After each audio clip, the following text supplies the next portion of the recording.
And so when I say Chinese, I want you to scream out the nation that's associated with this. For example, if I say Chinese, you're going to say what?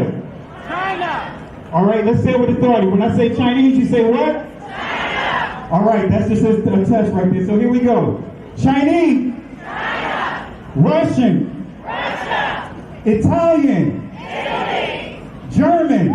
Germany! Swedish. Sweden! Korean. Korea! Egyptian. Egypt! Nigerian. Nigeria! Black. Exactly. Nothing. Tell him, Pastor. Tell him, Pastor. Black, nothing.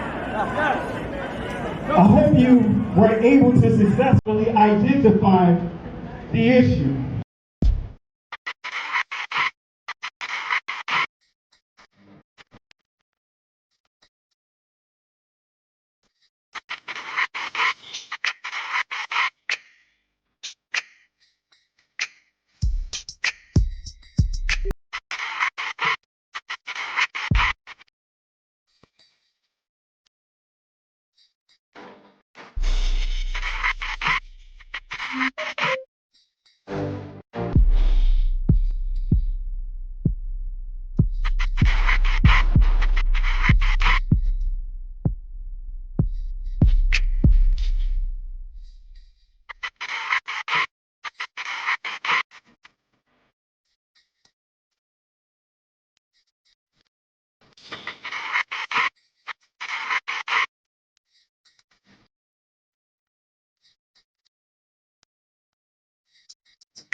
The same people that have stripped us of our identity and labeled us as a color have told us what it means to be black.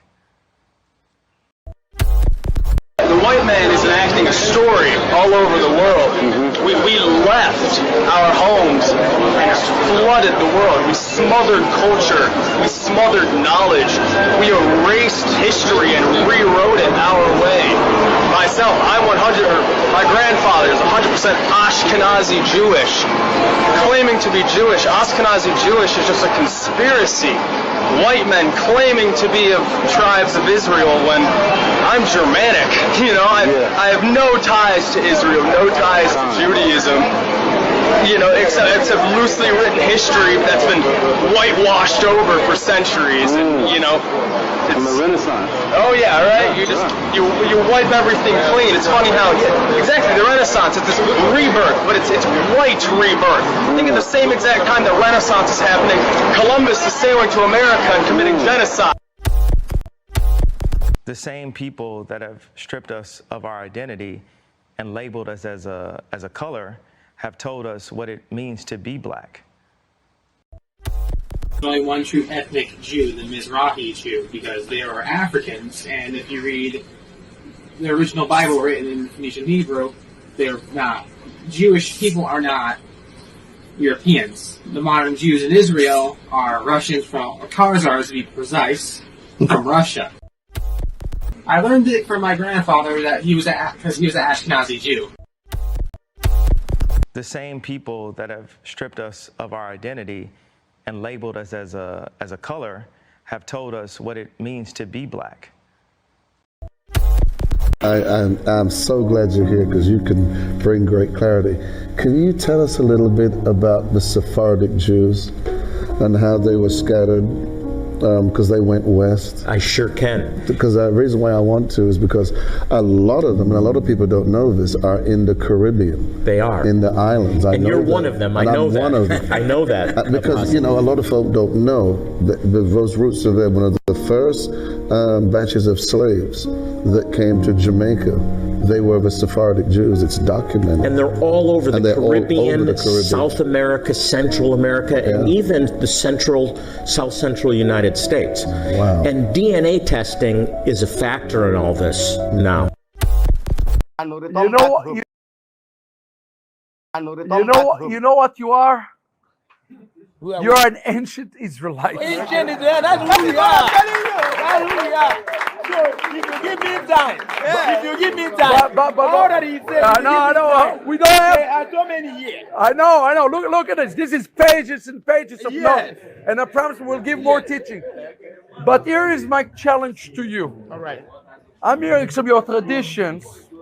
It's like the days of the Bible. Yes. Do you want to remain ancient Israelites, or you want to be Jews? Do you want to remain ancient Israelites, or you want to be Jews? Do you want to? I'm hearing some of your traditions. It's like the days of the Bible. Yes. Do you want to remain ancient Israelites, or you want to be Jews? That is the question I have for you. Thank you. I'll answer that question. Go ahead. I will help you.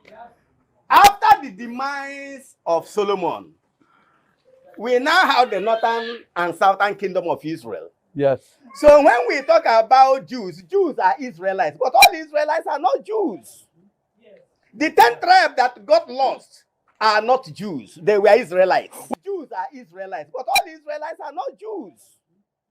The 10 tribes that got lost are not Jews. They were Israelites. Jews are Israelites, but all Israelites are not Jews.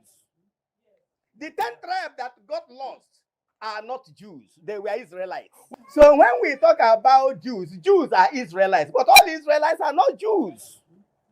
The 10 tribes that got lost are not Jews. They were Israelites. Well, it's depending. So minority cannot swallow the majority.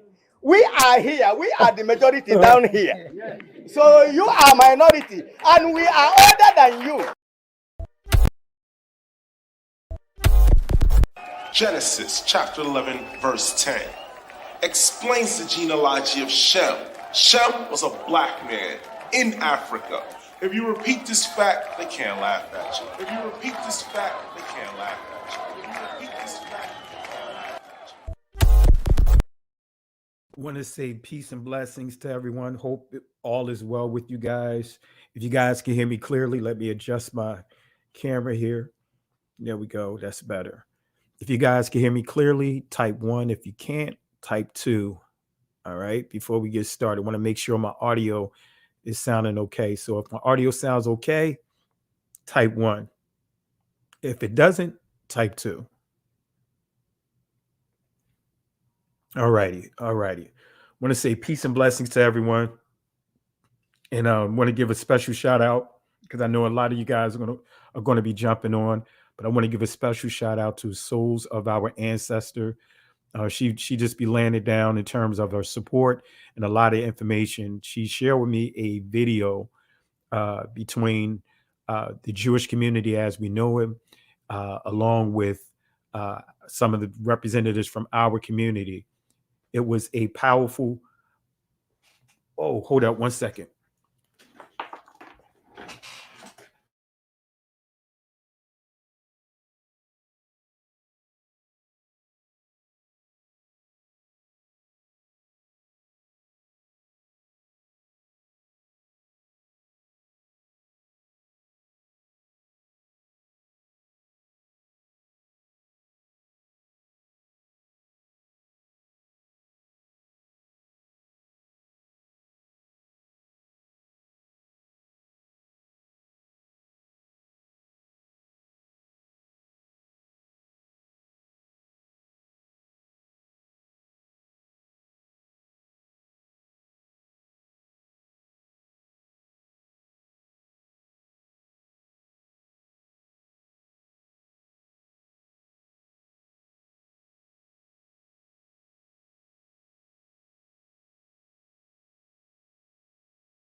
want to apologize, family.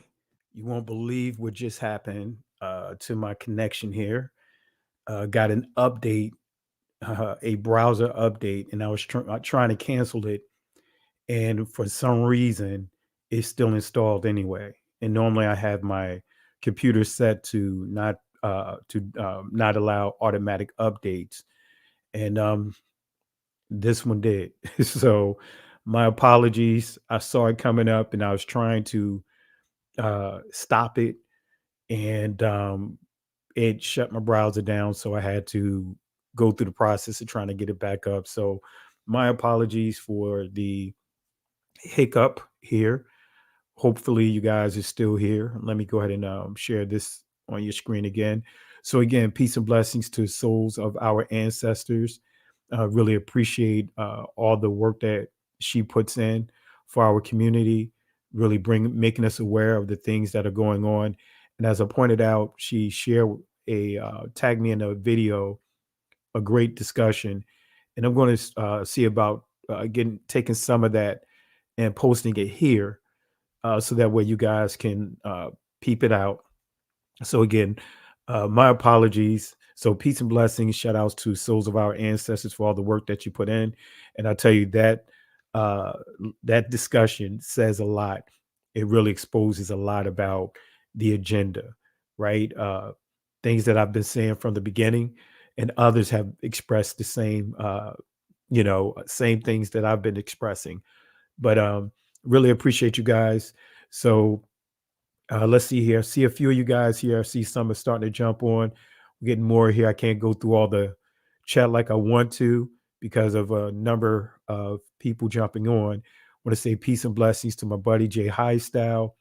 Who else do I see here? Trying to just skim over some of the names, but we'll get to some of them as we open up the floor, so to speak. So that way, if you guys have questions or if you guys want to just respond to some of the questions that I may ask, and we'll do some shout outs that way. So again, really appreciate you guys for hanging in there and supporting the platform, helping us to grow. I want to say peace and blessings to Apostle Curtis Lewis. Really appreciate all the things that he is doing out there in Louisiana. If you don't have an assembly, that's honoring the Shabbat, honoring the law, statutes, and commandments, and you're in need of one, go to his assembly, right? Go to his assembly. He's been putting in a lot of work, does a lot to defend our community, more than what you guys can ever imagine. So appreciate you, Elder. Let's show some love to the Elder here. And also, if there's others here and I didn't mention your name, charge it to my head, not to my heart, because I'm really trying to go through here and get into the lesson here. So we'll catch some of you guys here as we go through the kind of like a question and answer, so to speak. All right. And my cousin, Bishop Brown, with Boom Ministries, he has a ministry out in Houston. I think I saw someone post in Texas. I think it's Houston or Dallas. I have to give clarity on that. All right. So I have to give clarity on that. And I know for some of you guys, if you and I think someone caught on to it, and I appreciate the shout out and the prayer. Yes, I'm congested a little as far as how I feel. No, I feel really good. Not feeling under the weather or anything like that, but I had to deal with a little congestion over the past couple of days, in which it's finally clearing up. So that's why my voice sounds a little bit the way that it does. So I appreciate you. Thank you for observing that, and really appreciate the love and support. So family, we're going to get into it. And we got a lot to cover here. And moderators, you guys already know what to do.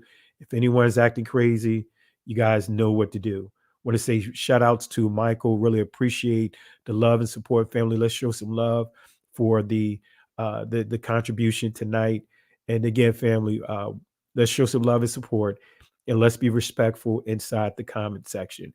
Really appreciate you. Thank you. So we're going to go ahead and get into it, family. And converting niggas or niggas from our Israelite identity. Family, I wasn't going to do this teaching, but because of some of the responses that I've seen on the post that I made about Christianity, Catholicism, Islam, right? The three main branches, including the conscious community, all of them have something in common, and that's to convert the original people, right? And some of the comments that I saw from my own brothers and sisters with quite a few Muslims made some comments inside the comment section. And I was, just looking at it, like, you know what? Let me clear up a few things, because there's a lot of poor understanding of Islam, right? Just like there's a lot of poor understanding of Christianity. There's a lot of poor understanding of Catholicism, which is the mother of Christianity. There's a lot of misunderstanding about Judaism, right? All of those belief systems extends from the crafty council, the 83rd book of Psalms. I encourage you guys to go read that again. I'm not going to highlight that text for the sake of time, but you'll see the Ishmaelites, right? The Ishmaelites today is what many are referring to as the Arabic community, the Arab community. And we're going to deal with them, because I'll say it again, and I'll stand firm on making this statement. None of us should be in Judaism. None of us should be in Christianity. None of us should be in Islam. None of us should be in Catholicism, the very religions that have enslaved our people. None of us should be embracing none of these. And I'll also clear up some of the confusion about the word Christian. I know that can rub a lot of us to some kind of way, but even after I came out of transition our ministry out of Christianity, guess what? It was still a hard thing to kind of transition from some of the key words like Christian. I refuse to refer to myself as a Christian ever again. Why? Because number one, that word was not being used until being embraced until like 177 AD, and we'll touch on that, right? But then under that name is what so many in this religion called Christianity have used to enslave and do all kinds of commit all kinds of brutalities to our people. So why am I going to refer to myself as a label that's recognized by a religious belief system that said that it was okay to rapture our people? In other words, rapture means to rape, it means to kidnap, it means to abduct. Why am I going to call myself by a title that said it was okay? Put out an ecclesiastical edict saying that it's okay, trying to use our holy text to justify all the things that that religious system has done to our people. So yes, you'll find some early videos of me still holding on to Christian until I start really going back over my studies and really studying the history and seeing what they have done to our people. So I would never call myself a Christian again. Yeah, initially I was referring to myself as a Christian Hebrew Israelite, but I'm not doing that anymore. And just because you are not referring to yourself as a Christian doesn't mean that you have left the Messiah. You have left Christ. No, doesn't work that way. Just because you refuse to embrace Judaism doesn't mean that you are leaving Torah. Right. But when we go into Judaism, truth be told, you'll see it in the 83rd book of Psalms. You see Ishmael, right? The Arabs. And we're going to give clarity about the Arabs. But then when we also see Esau, you got to understand Esau. When you start dealing with the mannerism of Esau, we know that the descendants of Japheth cannot be the blood descendants of Esau because Esau is a Hebrew. But we know that they can operate in the spirit of Esau, Esau's belief system that he took from Israel and warped it. So we can deal with that. But I refuse to call myself a Jew. Regardless of what may come with the territory, the perks that may come with the territory, I'm not going to denounce something that is rightfully mine from the very beginning. We were blessed with a culture from the Most High, and now all these belief systems want us to convert to a religion and denounce our ancient culture. Just like that Messianic rabbi said to the Igbos, asked them to denounce their ancient traditions or following the ancient Torah and embrace becoming a Jew. Come on, family. In Islam, it's so easy to deal with Islam, a religion that was created in the 6th century and I'm not trying to insult anyone, but I'm just going to give it to you straight here, by Muhammad, right? Who in his own words made it clear that he was possessed by a demon, right? Got a vision from a demon telling him that he's the messenger. Come on, family. The same person that married an underage girl, I think she was like 9 or 10 years old. Pedophilia. The same person took his own son's wife. Can I go further? Even some of the made up miracles of burying milk inside the ground. Come on, can I go further with that? The original deity that they worship was a goddess named Allah. Can I go deeper with that? Come on, family. Come on. We'll touch on Allah and give you proper clarity with sources. And then we have, again, Judaism. Family, it's all right there in the 83rd book of Psalms. You have the Moabites, you have all of them, and we're still dealing with that crafty counsel today. So I refuse. As a pastor, I refuse, because I am not going to stand in judgment in front of the Most High and he tell me that, hey, worker of iniquity, I don't know you. Iniquity in the Greek is anomia, right? Which means bender, twister, transgressor of the law. And I'm not going to be one of those pastors that I can say I did all of this stuff in your name, the Most High, and then he say to me, get out my face. I know your work, but I never knew you. Come on, family. We're going to get into it tonight. We got a lot to cover tonight. So get something to drink, get your water, and get whatever things that you want to use to sustain you. But we got a lot to cover. We have a lot to unpack tonight. I know this is not a scheduled live, but we're going to get it in tonight. And we're going to deal with Christian. I'm going to deal with that word Christian to give you proper clarity of the text that many use from Peter to try to insinuate that he was calling himself a Christian. I'm going to prove to you that he wasn't. All right. So let's go ahead and get into it, family. We've got a lot to unpack here. Lot to unpack. Hit the like, subscribe if you're not subscribed to the channel. And I encourage you guys, share the video, because we got a lot to unpack tonight. All right, so let's go ahead and get into it. And before we get into it, I think I saw another offering here, donation. Really want to say thank you, Apostle, for the love and the support. And I'm going to open up and drop the link inside the comment section. If you want to jump in, any one of you guys, you're more than welcome to jump in. But when I get to that point, you guys know it. I'll drop it in the comment section. But let's show some love for the elder. The elder is in the building. Hallelujah. So let's go ahead and get into it, family. Converting niggas from Israelite identity. Converting niggas from our Israelite identity. Every last one of these belief systems is designed to convert us to something that's already ours, right? I'm going to use this example and we'll get into it. They made our heritage to appear to be a dirty dime while they flaunt the shiny nickel in front of us. Let me say that again. The dirty dime versus the shiny nickel, right? Two brothers, kids, sitting around playing, right? The older brother saw the little brother playing with a dirty dime. So the little brother scheming on his baby brother, taking advantage of him being young and not knowing how to count.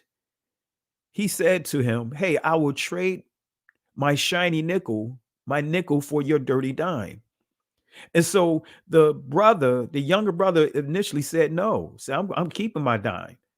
So the older brother said, hey, look, my shiny nickel looks better than yours. Look, it's new, it's shiny, it's bigger, it's better than yours.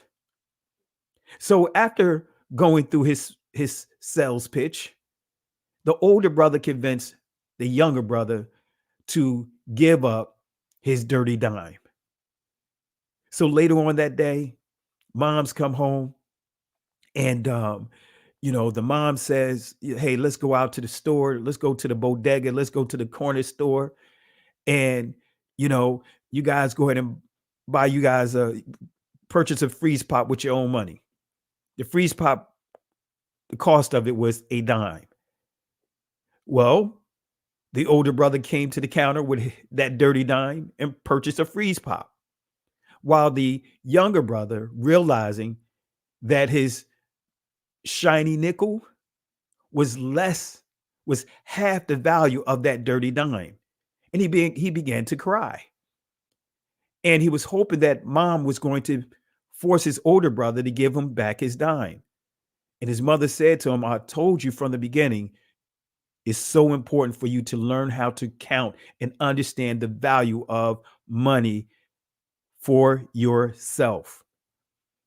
So guess what, family? That's the same delusion that we continue to go through right now. The dirty dime versus the shiny nickel. And I want to say peace and blessings. Appreciate you, sis, for the love and support. Thank you for the contributions and family. Let's show some love to souls of our ancestors. Appreciate all that you do, how you support the people of the Most High collectively with some of the others that are out here laboring to get this truth out. Really appreciate you, sis. Thank you again. All right. So family, that's the delusion that we're under. Right. I'm going to play that clip one more time and we'll get into it. I want you to hear, right, just what the rabbi, right, the Messianic rabbi said to our Igbo brothers and sisters. Listen to it one more time. I'm hearing some of your traditions. It's like the days of the Bible. Yes. Do you want to remain ancient Israelites or you want to be Jews? That is the question I have for you. Thank you. I'll answer that question. Go ahead. I will help you. After the demise of Solomon, we now have the northern and southern kingdom of Israel. Yes. So when we talk about Jews, Jews are Israelites, but all Israelites are not Jews. The 10 tribes that got lost are not Jews. They were Israelites. Jews are Israelites, but all Israelites are not Jews. The 10 tribes that got lost are not Jews. They were Israelites. Jews are Israelites, but all Israelites are not Jews. The 10 tribes that got lost are not Jews. They were Israelites. So when we talk about Jews, Jews are Israelites, but all Israelites are not Jews. The 10 tribes that got lost are not Jews. They were Israelites. Well, it's depending. So minority cannot swallow the majority. We are here. We are the majority down here. So you are minority, and we are older than you.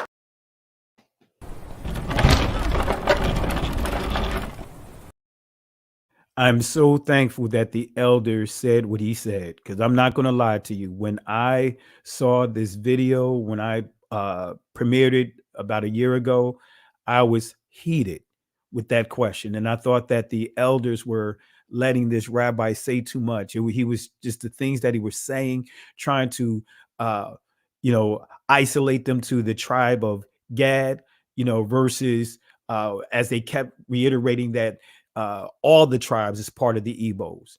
But he kept trying to, just make it so that way, or keep reiterating this thing of them just being from the tribe of Gad. So we're going to get into a family.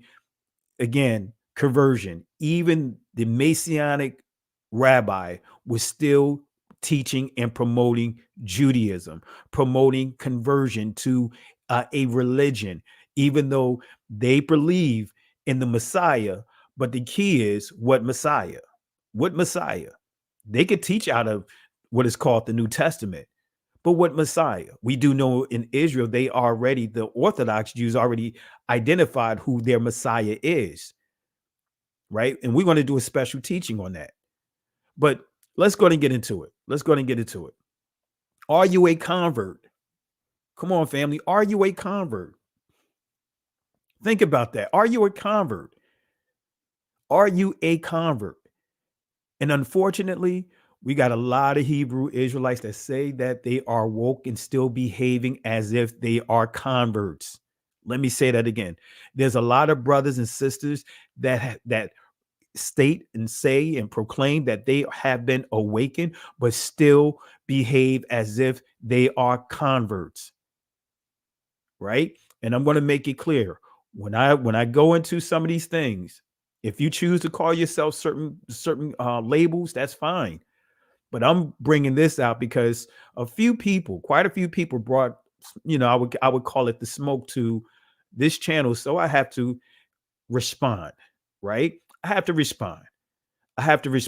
So you guys know where I stand. Now, I don't go around bashing anyone or being hard on anyone, because we all we all little by little is coming to the understanding of an increased truth. Notice what I said, increased truth, because again, we all have been babes, making that transition. So we all had to go through increments of understanding. And truth be told, when I transitioned our ministry out of Christianity, we were still doing first day of the week celebration. We weren't honoring the Shabbat, but it took time, right? Of dedication and having the desire for truth. All right. So notice as you start seeing more and more of the crazy bots, right? That tends to happen. So moderators, you guys know what to do. I'm catching some of it, but if you catch them, block it as well. So I want to say peace and blessings to Sunshine and Soul. Thank you for your contribution tonight. And family, let's show some love for Sunshine and Soul.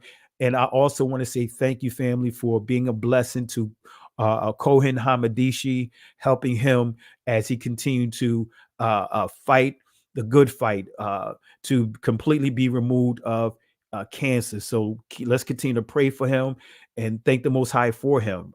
All right. And also thank you again, Sunshine and Soul family. Let's show some love for her. And also Michael Pug. I think I just saw, let me see here. Yeah, Michael Pug. I want to say thank you again for your contribution as well. Let's show some love and support for Mike as well. Thank you again, Mike. Really appreciate you for the ongoing support. So let's go ahead and get into it, family. Let's go ahead and get into it. Are you a convert? Come on, family. Are you a convert? Are you a convert? Are you a convert? I'm going to put that in the question right now. Are you a convert? Are you a convert? Right? Are you a convert? Are you a convert? If you believe that you are a convert, type 1. If not, type 2. Are you a convert? Are you a convert? So far we see no by Rebat Batya Earth Tone Hebrew. Pasu no. Ak. Man, these are coming in. All right, let's see here. The Gross series, right? The Gross series, I like to play on the name. And thank you again, my brother, for the prayers and encouragement. Says no, right? Someone says here, I am a child of God. Abba be my father's name. Okay, appreciate it. Yavet, Yayi, not a convert. Let's see who else. Let's see here. Unorthodox, not a convert. You love Yah, not a convert. Alexandria Leggett, she says she is a convert. Well, we'll talk about it. We'll talk about it. Sharit, 2, not a convert. Don P. Ben Yahuda, not a convert. Actria Phillips, not a convert. Shelly Murphy, not a convert. For Awakenings, not a convert. Diamond Love, Sister Diamond, not a convert. So far, the way it's looking, looks like it's unanimous, almost, well, with the exception of one that says that they are not a convert. All right. And family, it takes a lot. It takes a lot. It's not easy making that transition, but the more you study history, it makes it easier to let go of things that is not for us, that's not good for us. It makes it easy when you start understanding the history Okay, I see here. Alexandria Leggett, she corrected it. Okay, so we unanimous. All right. Let's see here. All right. Lamar Thorne, not a convert. All right. Let's see here. Sunshine and Soul, not a convert. So let's go ahead and get it in, family. Appreciate the participation. Okay, I got you. I got you. We woke now. I accidentally typed one. You had me concerned, but hey, you know, we were just gonna walk through it because I could have, you know. Anyway, appreciate it, sis. I understand. You know, the keyboard can do a lot, man. I mess up with my phone all the time, typing one word, and before you know, it's a completely different word, right? So I am part of those dry bones, absolutely. So let's go ahead and get into it. Let's go ahead and get into it, family. Let's go ahead and get into it. I just want to put that question out there. All right. Are you a proselyte? Are you a proselyte? Are you a proselyte?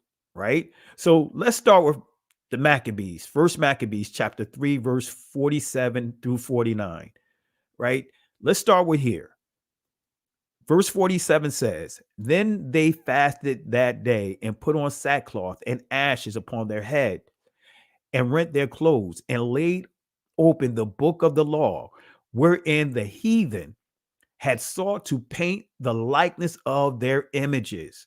So this is telling you that the Greeks, that the Assyrians, like Antiochus, who was so he was so how can I put it, in love with the Greek culture, that there was a plan, there was a inserted effort to make sure that our history is converted to their history, our culture is converted to their culture. They wanted to, if you really study the history, they wanted to make Jerusalem into Mount Olympus, right? They wanted to get us to worship in Hercules and Zeus and all those guys, right? That was their whole goal. As you see here, and laid open the book of the law, wherein the heathen had sought to paint the likeness of their images. So notice what Josephus have to say about this. This is coming from the 7 books of the Jewish War, chapter 5. Notice what he says here. After this, they were dispersed abroad on account of their languages and went out by colonies. And we're dealing with the Greeks everywhere. And each colony took possession of that land, which they light upon, and upon which God led them, so that the whole continent was filled with them, both the inland and the maritime countries.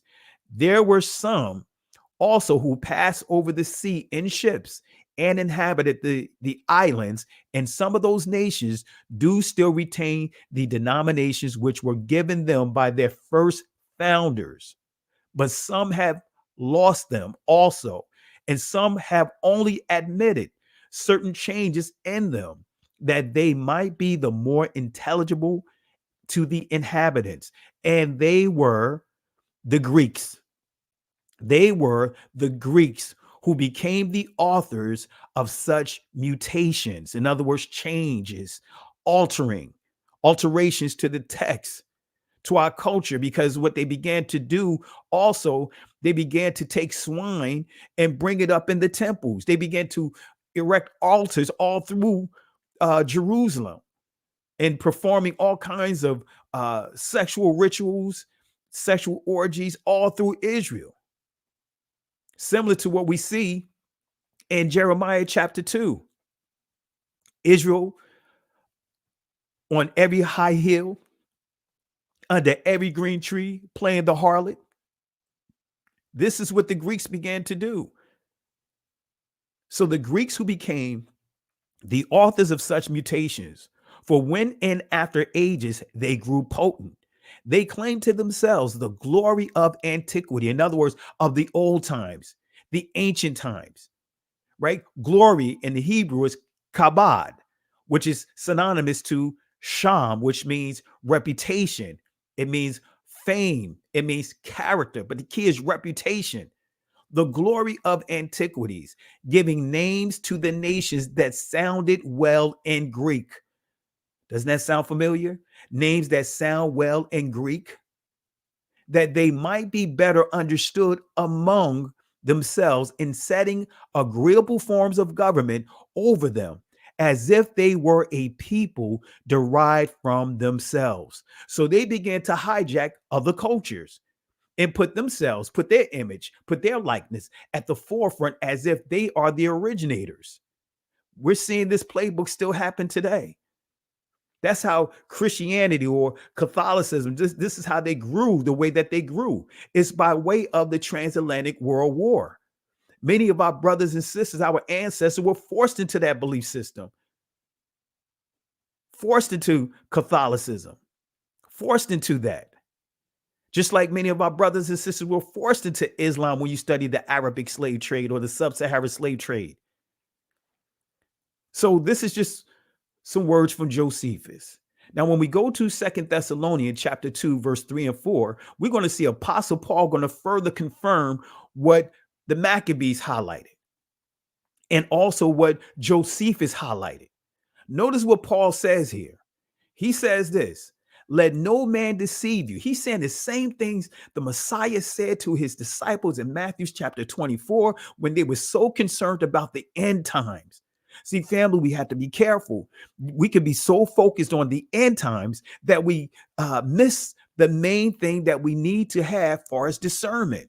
So many of us are chasing to see who got the end time prophecies understood, but at the same time being pulled away into deception.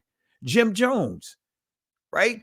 David Koresh, right? Matter of fact, the whole Mormon belief system, all those guys, they use end time prophecies. I could go right down the list of how they use end time prophecy to deceive so many people. Truth be told, I know for sure if I created another account and all I talked about is end time prophecy, I know I can grow that channel pretty quick because that's kind of like the itching ear thing among our people. So the Messiah had to say to his disciples when they kept asking about the end, the Messiah said, behold, let no man deceive you. He's saying this to his disciples who walk with him. And now we see Apostle Paul echoing the same thing. Let no man deceive you. The Hebrew word is shamai or shamai, which means listen with intelligence. So when the Messiah's disciples were asking about the end times, he told them, listen with intelligence. Listen with intelligence. Let no man deceive you. Right? Because in hard times, that's where the deception gets to its highest point. And he highlighted the Messiah two key areas. He dealt with the time of sorrows, and he also dealt with when we, and I believe when I go through the text, the transatlantic world war. And I taught on this. You guys go back and look for my lesson I did on Matthew 24, and I identified that with scripture to prove that the transatlantic world war, right, the Messiah prophesied in Matthew 24. But anyway, Paul says this, let no man deceive you by any means. Family, there's so much deception that's happening right now. It's unbelievable that many have jumped out, and I'm going to lay it out like this, jumped out the fire of Christianity and jumped out the frying pan of Christianity and jumped right into the fire of Judaism, jumped right into the fire of Mormonism, because I call them Mormon brews that is pushing this Mormon doctrine. You got so many of our brothers and sisters that have jumped out the frying pan right into the fire. You hearing things that are being taught that is now teaching the word upside down and confusing the people the more. Come on, family. Come on, family. Let no man deceive you by any means, for that day shall not come except there come a falling away first, and the man of sin be revealed, the son of perdition. All right. Verse 4, who opposeth and exalteth himself above all that is called Elohim. Of course, we see the translation here, God, or that is worship, so that he as Elohim sitteth in the temple of Elohim, showing himself that he is Elohim. Oh, we see Paul is prophesying the exact same thing. And guess what? This began to happen during his time. How did the Israelite disciples get kicked out of their get kicked out, removed from the work that the Most High gave them through Hamashiach to do, and now all the original people gets kicked out, right? Anyway, so let's go back to the Maccabees. First Maccabees chapter 12, verse 1 through 3. Notice what it says. Now on the 25th day of the 9th month, which is called the month of Caslu or Casliu, in the 148th year, they rose up bedtimes in the morning. Now we're dealing with the Feast of Dedication, right? It goes on to say, and offered sacrifice, Zabak, right? Sacrifice is Zabak. The altar is Ma Zabak, right? I'm pronouncing this in ancient Hebrew. And offered sacrifice according to the law upon the new altar, Ma Zabak, right? Of burnt offerings which they had made. Look at what time and what day the heathen had profaned, halal it, even in that was it dedicated with songs, citherns and harps and cymbals. It goes on to say, then all the people fell upon their faces, worshiping and praising Elohim of heaven, who had given them good success. And so they kept the dedication, Ka Nakath. This is not dealing with what we come to understand as Hanukkah. They weren't burning. There's no reference here about the candle, the menorah burning for, 8 days. There's nothing that even refers to that inside this text. But many of our brothers and sisters are honoring Hanukkah, right? Nakath, right? That's the ancient word, right? Dedication, right? That is simply, as we put, dedication, right? You'll see that when it says train up a child in the ways that they should go. In the Hebrew word, you'll see kanak, right? Kanak means to train. So it's not just dedication, but also training of the altar 8 days, and offered burnt offerings with gladness and sacrifice, the sacrifice of deliverance and praise. So where did Hanukkah come from? The Hebrew definition of profane. Notice what it says here. I gave the word halal, but notice what it says here: to bore, to wound, to dissolve, to profane, to break. In other words, one's word. So when we look at the wound or a bruise, we can even make it interchangeably with wound, right? A bruise is something that's not easily noticeable, but is there. See, when you start modifying and changing the word, those are bruises, right? That you may not notice until you caught up in a delusion. And family, let's show some love to my cousin here. I want to say peace and blessings to my cousin, Shalonda Carr. Let's show some love to my cousin here. And cuz, reach out to me tomorrow, or I'll reach out to you. Let's talk tomorrow. Love you and appreciate you, cuz. Praying for you every day. Appreciate you. Love you. And show some love to my cousin here, family. All right. So halal, right? Again, to bore, to wound, to dissolve, to profane, to break one's word. That's the whole goal, family. Hasatan is not playing. He's doing whatever he can to get each and every one of us to break our promise to the Most High. So we see here break. Also eat, in other words, as common things. So eat things that the Most High said is not Quadash. I don't want to use the word kosher because that is a Yiddish word. That is not an ancient Hebrew word. Quadash. Quadash means holy. Holy means separate. So these are the things that the Greeks, the Romans, because I'm going to get there with the Romans, because the Romans and Greeks is interchangeable, using the same playbook, but not just them, but other belief systems.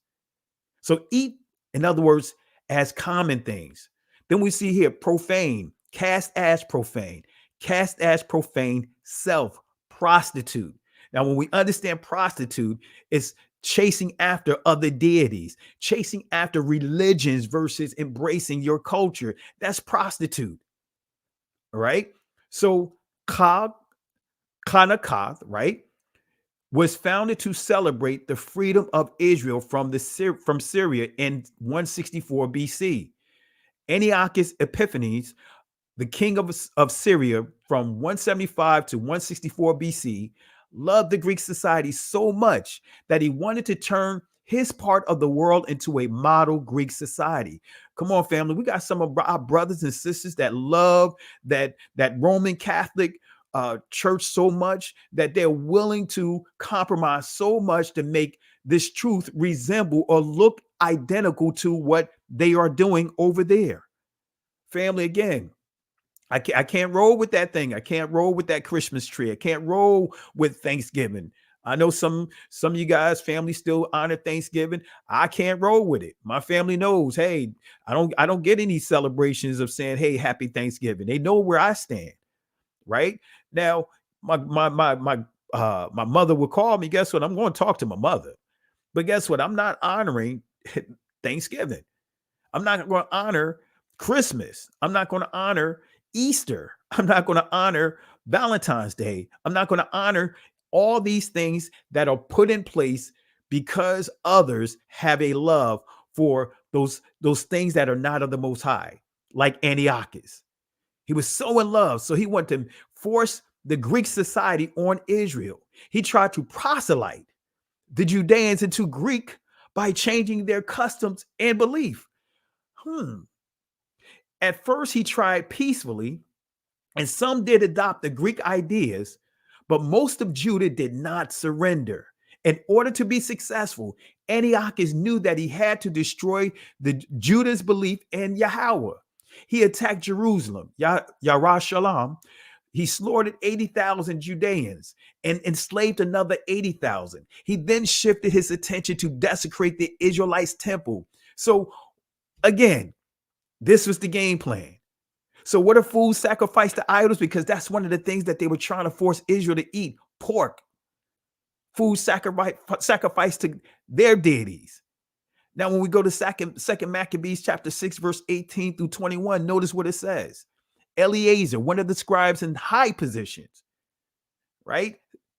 A man now advanced in age, an elder, and of noble presence, was being forced to open his mouth to eat swine.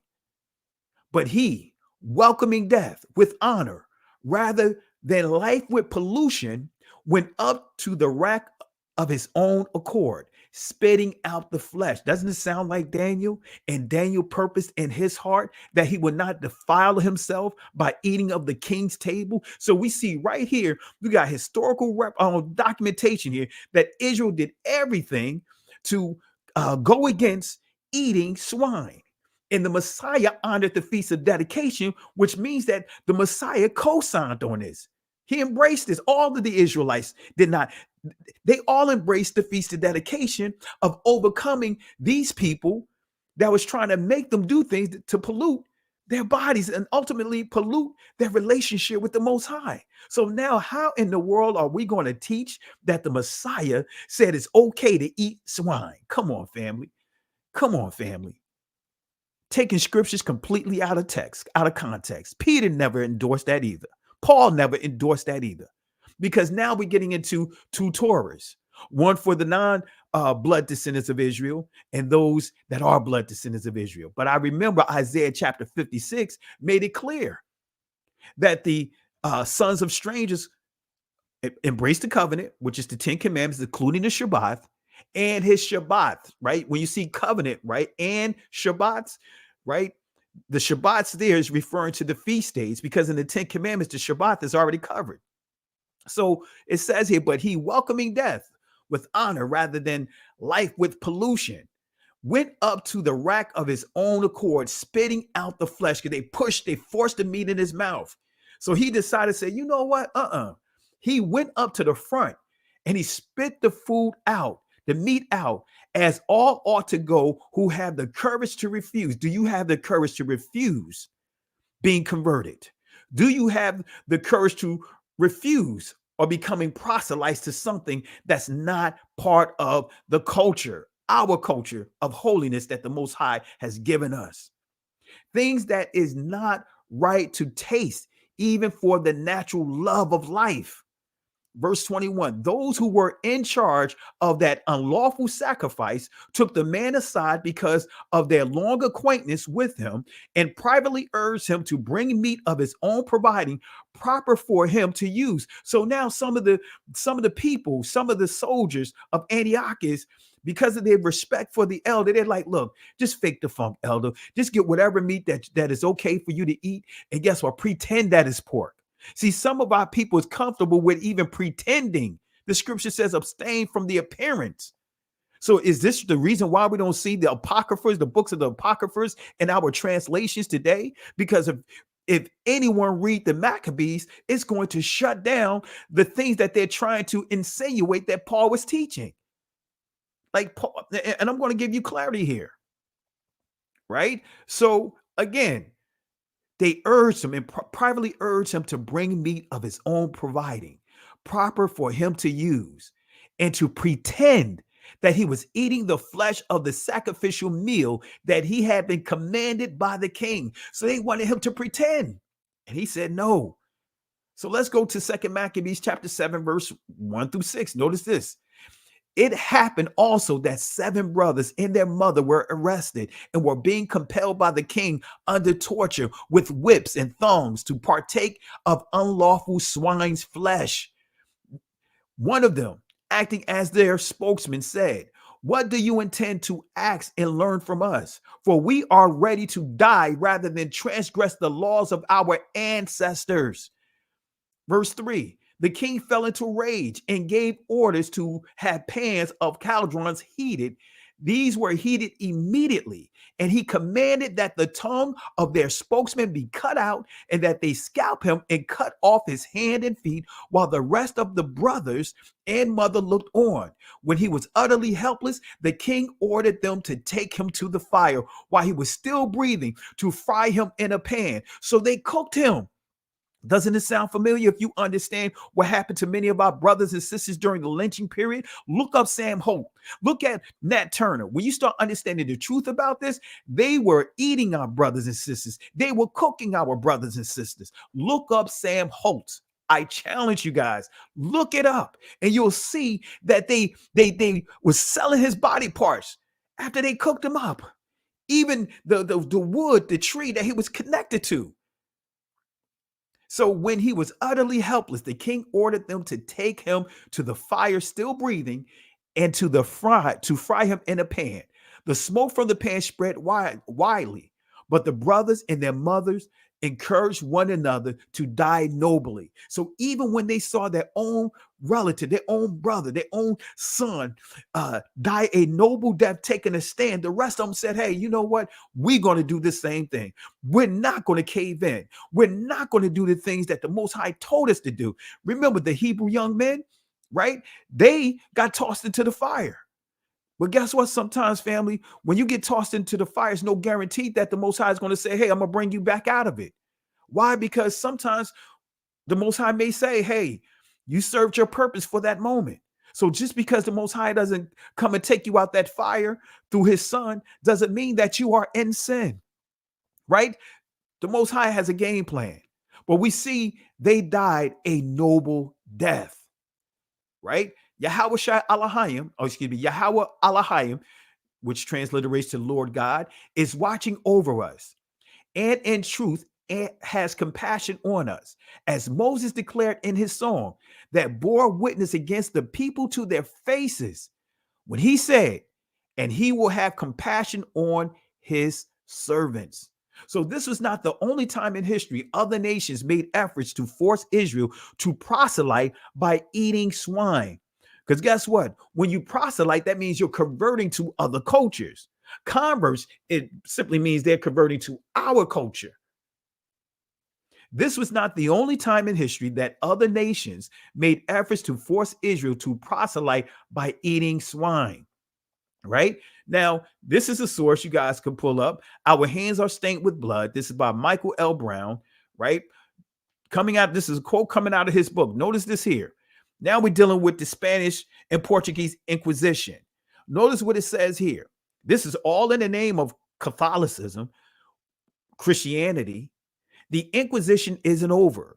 All this is common knowledge, but how much of us know that there was one particular heresy, the Spanish Inquisition, sought to uncover and destroy? There was a witch hunt against baptized Israelites who maintained any vestige of our Hebrew identity. See, I'm not going to say Jewishness. I'm not going to say Jews because those are words of confusion. As we just played the video, not everyone is Judah, right? Not every Israelite is Judah, right? But but everyone within the tribes is Israel. So that's why I'm not saying Jews and I'm not saying Jewishness, because these are constructs. These are modern constructs that have been used to backdate history, change history. But anyway, there was a witch hunt to hunt against baptized Israelites or Judeans who maintain any vestige of Torah. These Catholic, as you see here, Catholic Israelites, right? Catholic Judeans, called Marranos, conversos, or new Christians, violently forced to convert in the first place. Were carefully watched to see if they were practicing heresy. Heretical practices include failure to eat pork. Wait a minute. So you see what's happening here? So now the church, right? The church, the Catholic Church, right? So you see what's happening here. They took on the same behaviors of their forefathers. They took on the same behaviors of their forefathers. Now we see these people are forcing Israelites, Negroes, Nagads, right? Forcing them to eat swine and profane the Shabbat. Didn't we just read that in the Maccabees? But now we see this happening again. Didn't Apostle Paul prophesy on these things that was going to happen, that started happening during his time and is happening right now? Right? This is the history that you don't hear in church. Right? Or this is the excuse you hear. Well, they weren't real Christians. Oh, come on now. Oh, they weren't real Christians. The true Christians wouldn't have done that. I suggest you guys to read history, right? To see when the time that the word Christians began to be applied and start understanding what's the things that have taken place. When the Romans grabbed hold of it and really ran with it. I encourage you guys to study history. So Marranos, conversos, or new Christians. And we're going to deal with that word Marrano, but not tonight. I got some stuff I'm going to share with that. Right? Road to Savannah coming out soon. Really quick. Right? Violently forced to convert in the first place, were carefully watched to see if they were practicing heresy. Heretical practices included failure to eat pork, failure to work on Saturday, failure to wear one's best clothes on Sundays, keeping the biblical feast, observing any Jewish customs or Judah's custom, or should I say honoring Torah? I don't like to say Jewish customs. I'm going to say Israel's heritage, right? Holiness of any kind, saying any Judean prayers, praying food according to the Judeans, according to Torah, right? Not just Jewish laws, actually to Torah, because Torah was for all the 12 tribes, associating with non-baptized Israelites and intermarrying of children of Marrano families with children of other Marrano families. These are Negroes right here, family. Baptized Israelites who wavered, but then wanted to be reconciled to the church were subjected to an act of penance called the vergüenza, in other words, shame. Now, the church, that word church wasn't used until the 4th century. Let me say that again. The word church was not used in the Catholic Church, among the Catholics, among those that have taken the heritage, right? That word wasn't used prior to the 4th century. That word church is a Celtic word. But anyway, notice what it says here, right? They were paraded through the street, men, women alike, bareheaded, barefooted, and naked at the waist. Think about what happened with David's servants. And I got other incidents that I could share with you how Israel was humiliated. The men was humiliated by showing their buttocks. right? Got me sounding like Forrest Gump. It shot me in my buttocks, right? Anyway, let me not get into my imitations of different people. All right. So I want y'all to pay attention to this, family, right? Jumping out the frying pan into the fire. So paraded through the street, men, women alike, bareheaded, barefooted, and naked to the waist. So what is the act of penance called the vergüenza? What is this? What is this? Well, let me show you. This is coming from a source, right?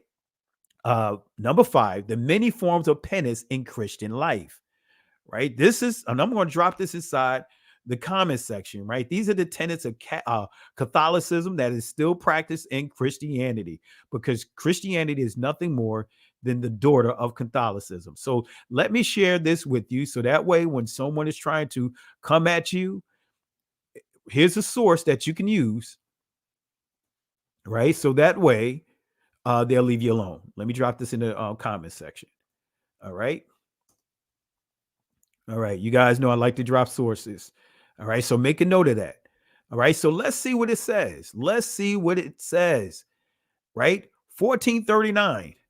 The process of conversion and repentance. Notice what it says this, and it takes scripture completely out of context.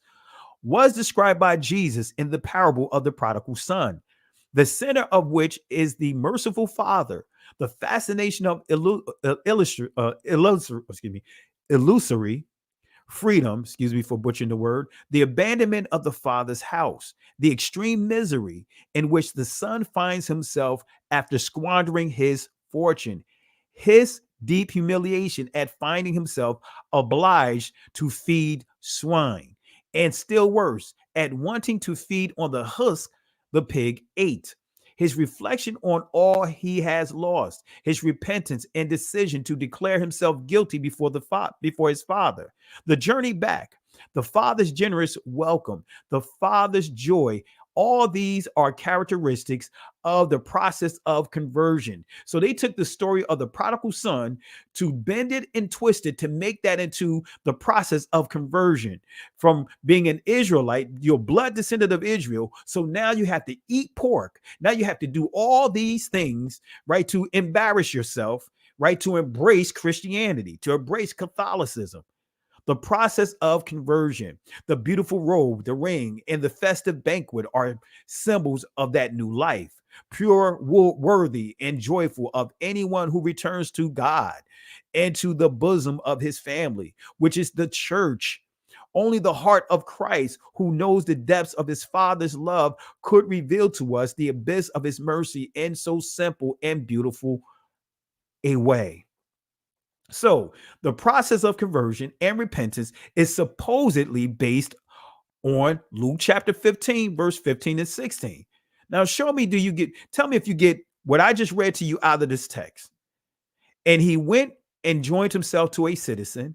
In other words, he completely forgot about his culture. So he became a citizen of another, not a blood descendant, a citizen of another. He began to take on the laws of that land, that laws of those people. But it says he went and joined himself to a citizen of that country, and he sent him into the fields to feed swine. And he would fain, having filled his belly with the husk that the swine did eat, and no man gave unto him. Now, come on, family. How do we get the process of converting from this right here? How did we get the process of conversion from this right here? This is nothing to brag about, but this is what they use to twist the scriptures around, to force our ancestors to take on things that is profane, that the Most High made it clear that it is profane. How? Family is so much, it's so easy to say what we can or what we will do if we was under the same circumstances.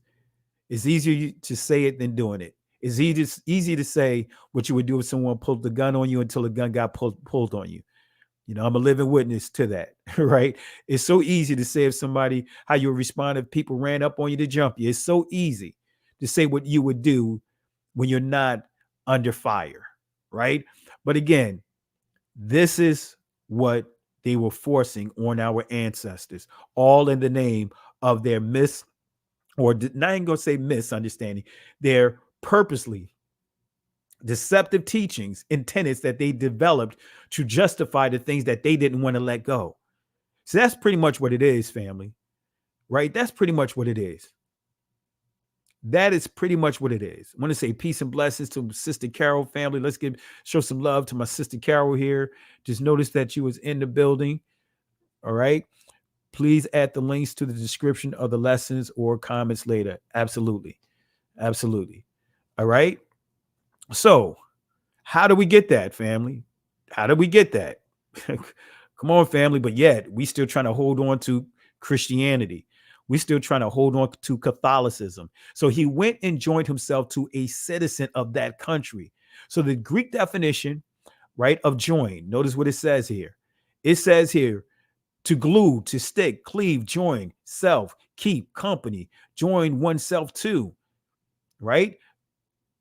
Etymology, definition of this word, to unite. In other words, things into a whole, combine, put or bring together, juxtapose, unite, be joined, join, connect, unite, join together. So nevertheless, he joined someone else's culture and began to do what Romans do, right? And Rome be Romans, so to speak. Unite, yoke, but yet we're not supposed to be unequally yoked. But he became unequally yoked. Unite, become associated, form an alliance. All right. So the prodigal son became a citizen in a foreign country and a proselyte to their customs and obeyed their laws. Because guess what? He's not part of that country. He's not a blood descendant of that country. So he's a proselyte. All right. So Exodus chapter 12, verse 48 through 49. Notice what it says. If a stranger who dwells with you would offer the Passover to Yahweh, all his males must be circumcised. Then he shall be admitted to offer it. He shall be as a citizen of the country, but no uncircumcised person may eat of it, right? There shall be one law. This is coming from the Tanakh. One law for the citizen and for the stranger who dwells among them. See, family, the Most High always had rules in place that there's one law for everyone that's dwelling with Israel, right? That wants to have a relationship with him. He don't have two separate standards. He always had one standard. So one law for the citizens and for the strangers who dwells among you. So what does the Holy Word say about the ancient ways? Right? Because we saw the ancient ways highlighted in the Maccabees. Notice this, Jeremiah chapter 18, verse 15. Notice what it says. Because my people have forgotten me, they have burned incense to vanity, and they have caused them to stumble in their ways. In other words, darak, from the ancient awalam, path, shabayalai, right? To walk in the paths in a way not cast up. So we see here the ancient paths, right? Again, Shabbai, lie, or Shabbai Yalai, however you want to pronounce it, if you pronounce every letter as a syllable, as an ancient Hebrew. But we see here the ancient paths, the ancient ways. Let me read it one more time. Because my people have forgotten me, they have burned incense to vanity, and they have caused them to stumble in their ways from the ancient paths to walk in paths in a way not cast up. Hebrew definition of ancient. Notice what it says here. Eternity, always, ancient times. In other words, old times, continuous, lasting, long time, perpetual, right? Ways, the Hebrew definition of the word ways. We see darak, which means a road, course of life. In other words, we're on a path, and many of us are getting off that narrow road, right? And get into that wide, going through the wide gate. But a road, a course of life, journey, manner, way, pathway, highway, pathway, side. All right. So the primitive root word of ways, right? Arak. It says a well-trodden path, right? So guess what, family? This path of holiness, the path of righteousness, guess what? It's a well-trodden road is a continuous walk when you truly a follower of the Most High, right? It's going well trodden. Guess what? That means that you are walking this path ongoing. You're not jumping off. You're not jumping off on any exits to take a break from being holy. Man or path traveler. All right. So give clarity. Yahweh actually said the Israelites were self-destructive, right? That's what he's saying. The Israelites are self-destructive. And guess what, family? We are definitely self-destructive. We have forgotten Yahweh and turned to useless idols, which cause them to stumble as they walk through life. The people have rejected the ancient paths of righteousness, the paths of Yah's word and commandments, choosing to follow the paths of false deities and false religions. They had chosen the roughest road that could possibly follow in life. Choosing to follow the paths of false deities and false religions, they had chosen, again, the roughest road they can possibly follow in life. That's a duplicate. I put it there purposely, right? The key prophecy, right? Predicting the efforts, right? Now, we dealt with Christianity, right? And I'm going to circle back to the word Christian, but I want to get a little, give Islam a little of the business right now. And then we'll deal with the word Christian, all right? We'll go back to that. But let's deal with this next one here. Let's deal with Islam. A key prophecy predicting the efforts of another nation attempt to force Israel to convert by denouncing their ancient heritage. This is Zechariah chapter 1, verse 19. Peep this out, family. Here we go. And I said unto the angel that talked with me, what be these? He answered, these are the horns, Quaran, which have scattered Zerah, Judah, Israel, and Jerusalem. In other words, the southern kingdom, the northern kingdom, and the priests, right? And the remnant that was in Jerusalem. Because remember, the remnant out of all the tribes occupied Jerusalem along with the royal kings and many of the priests, even though the priests were scattered abroad, but we know the temple was here. Okay. So these are the horns, Quaran, which have scattered Zerah or Zarawah, Judah, Israel, and Jerusalem. So let's deal with this word horn, right? Let's deal with this word horn, Quaran. Let's deal with this word horn. Notice what it says: a horn, a corner, in other words, of the altar, a peak, in other words, of a mountain, a ray, in other words, of light. Okay, so the primitive root word of horn, Quaran, notice what it says here: to push or gore, to shoot out horns, raise, shine. Okay, now I'm going somewhere with this. So horns, Quaran, represents nations, their leaders, or the strength of nations. Now peep this out, right? Horns were said to be specifically, right, represented the nations who had scattered the Most High's people, Yahweh's people. So which nations were represented by the four horns? To most, is not clear, but I believe what I'm getting ready to share with you gives you a lot of clarity here. Most likely, there were four chief empires that had oppressed Yahweh's people: the Egyptians, Assyrians, Babylonians, the Medo-Persian Empire. But notice this here. But I believe, right, this horn is key to understanding this prophecy, right? Let me show you what this horn, I believe that this horn is prophesying. Let's start with the Britannica definition of the word Quran or Quran. Let's see what it says. It says Quran, Arabic, recitation. Also spelled Quran and Quran, the sacred scripture of Islam. The word Quran, which occurs already with the Islamic scripture itself, is derived from the verb qara'a, to read, to recite. But we're not going to stop there. So remember, Quran is derived from the verb qara'a, which means to read, to recite.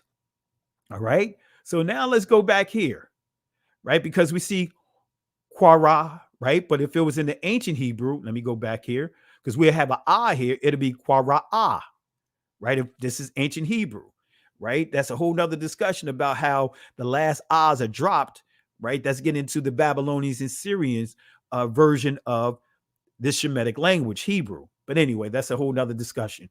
So this word para'ah, right, means to call out. Notice what it says, to call out to, address by name, call, in other words, for, forth, self, upon, cry unto. Wait a minute, we just proved this, right? We just connected the dots right here. It goes on to say, name, give name, preach, proclaim, proclamation, right? Pronounce. Notice here in the sub entry number 1, recite. In sub entry, right, to A here under 1, and where we see 4, it says to read aloud. Oh, wait a minute. Didn't we just confirm it just now? Trying to see if I can pull it up in the background here. All right. But then we just confirm it right here. Recite, to read aloud. Now let's go back here. Let me make sure you guys have followed me.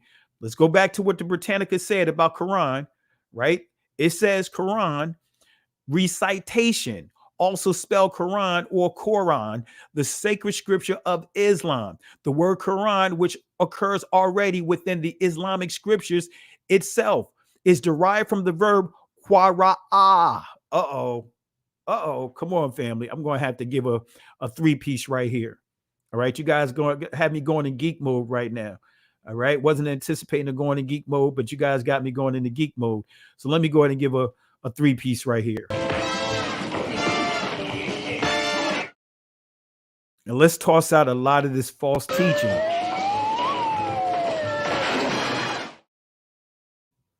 Come on, family. Come on. Come on, family. This is why ancient Hebrew is so important, family.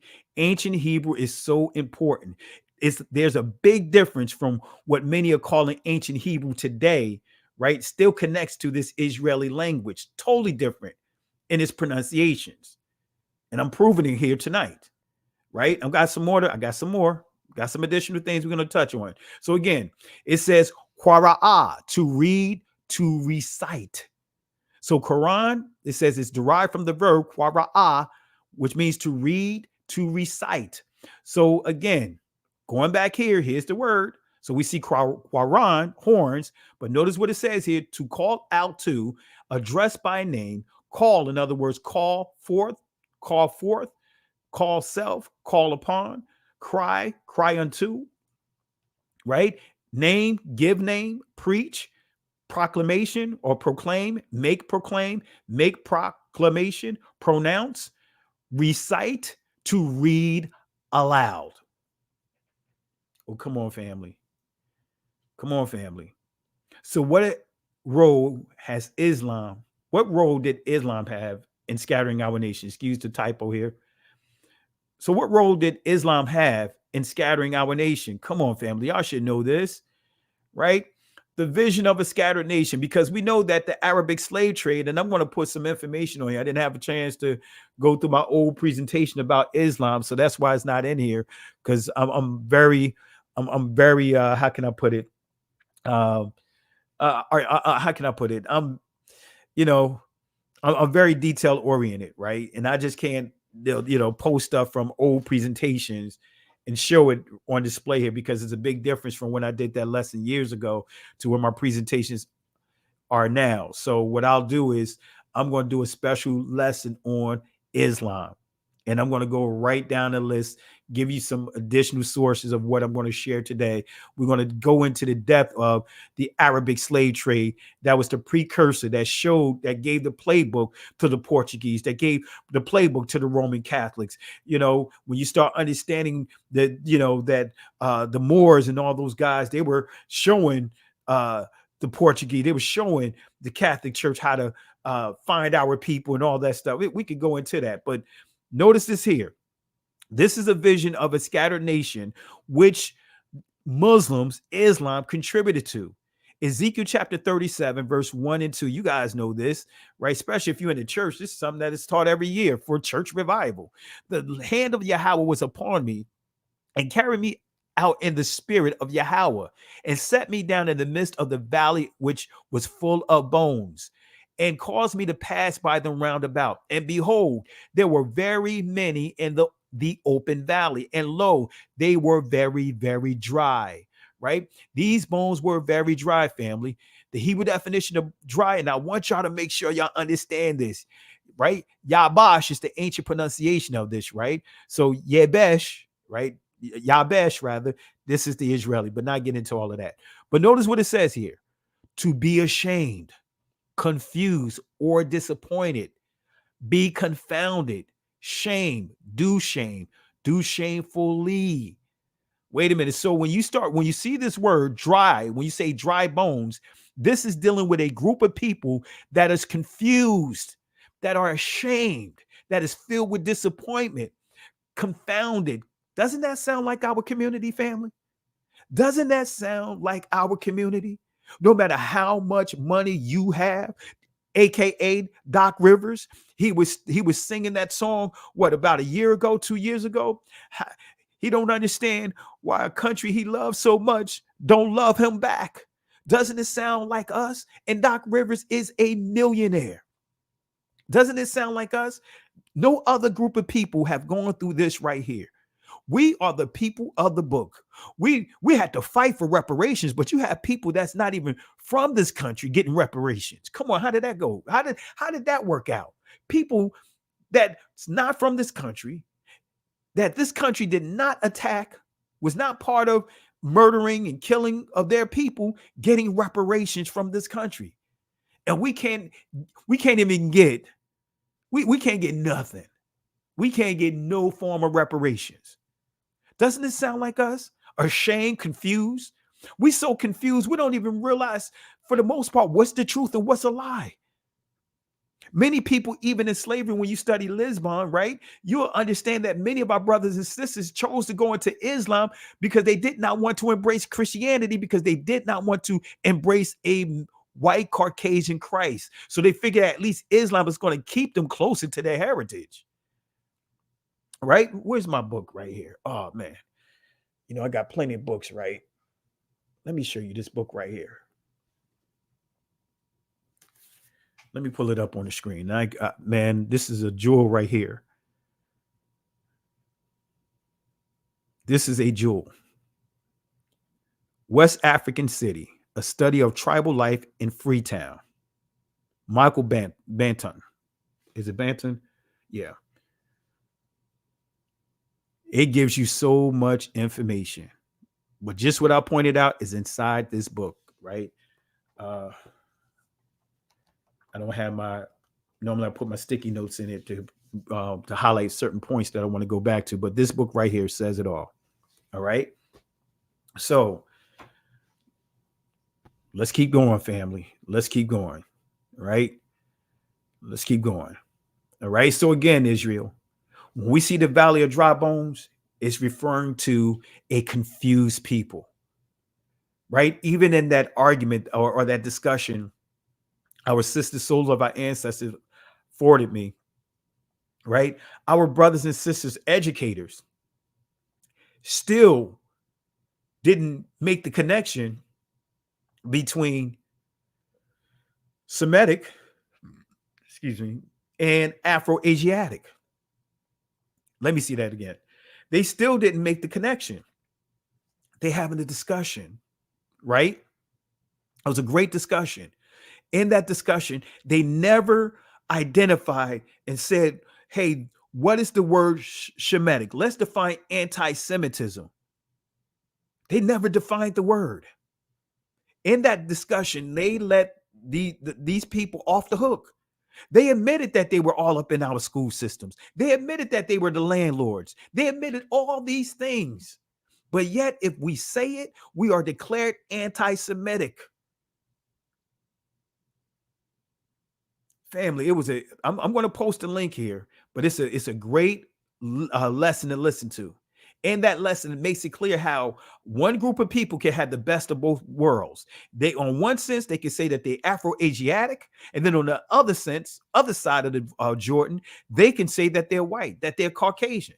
They can get the best of both worlds, white privilege, but then at the same time, use the word Shemitic to shut down some of those that are part of the same white race. Anyway, family, I'm going to put it up in here, right? So to be ashamed, confused, disappointed, be confounded, shame, in other words, do shamefully. Who are these dry bones? Come on, family. Y'all should know this. Show me one group of people is going through this right here. Show me one group of people that is going through this right here. Right? There's so many people that want to attach themselves strategically to our struggle, just so that way they can continue to what benefit from our struggle. To say, hey, yeah, we was with you guys every step of the way when y'all guys went through this, went through that, went through this. Come on, family. That stuff is strategic. And I can prove that. There's a reason why the ADL, right, one of their offices over in San Francisco was raided by the FBI, and they had dibs on every organization in this country, every last organization in this country. That's a fact. I encourage you guys to read this book too. It's a book. Let me see if I can pull it up here, and I'll drop it in the comment section. Let me see if I can pull it up here. Family, when I say, it's so much history out here that we just don't have a clue. We've been lied to more, more than what we can ever imagine. The lies are a lot deeper than what you can ever imagine. Just when if you even think right now that after all what you have learned, that's the deepest it can go, multiply it by at least 100. I would take it even a step further, by 1,000. Right? Yeah, this is a great book right here. Right? And I'm going to post it in the comment section. Right? This is a great book. I'm just going to post it in the comment section. All right? Let me see here. And I encourage you guys to read this book. Got some great nuggets in here. I'm just going to post it in the comment section. All right. Here we go. Let me post it here right now.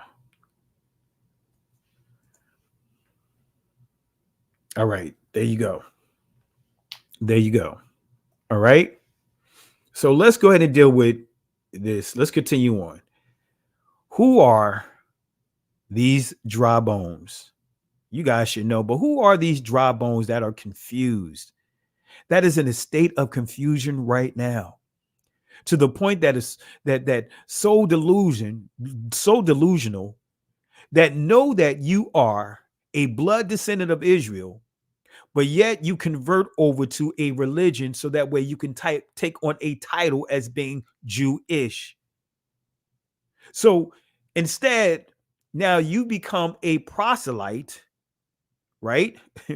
A proselyte to a whole different group of people. Now within, right, the converts were considered those that were converting over to worshiping the Messiah. But they were internal. Proselytes are those that are not part of the culture, not part of the bloodline. Right? So who are these dry bones? You guys know it. Who are the remnant? Who are the surviving portion? That's what remnant means, the surviving portion. Ezekiel chapter 37, verse 11 gives a key prophecy. It says, man, Israel was so in a state of confusion that even the prophet didn't even know it was his own people. Then he said unto me, son of man, these bones are the whole house of Israel, the whole house, Bayath of Israel, Yashara'al. Behold, they say our bones are dried. Our hope is lost. In other words, our lifeline, right? That's what it means. Hope, Thakwawa, in the Israeli language is pronounced tikva. It means lifeline. We are cut off for our parts. Family, doesn't that sound like us? We cut off, right? Where could we go at? Where could we go at? A lot of our brothers and sisters are heading back to Africa, but many of them have some testimonies that caused them to come back over to here. I'm not saying that all of them have the bad situations over there, but there are some situations over there that many are experiencing. Some just don't want to embrace them. Some are just wanting to take advantage of them. But then again, I want to make it clear, there's some of our brothers and sisters going over there and just losing their mind. All right.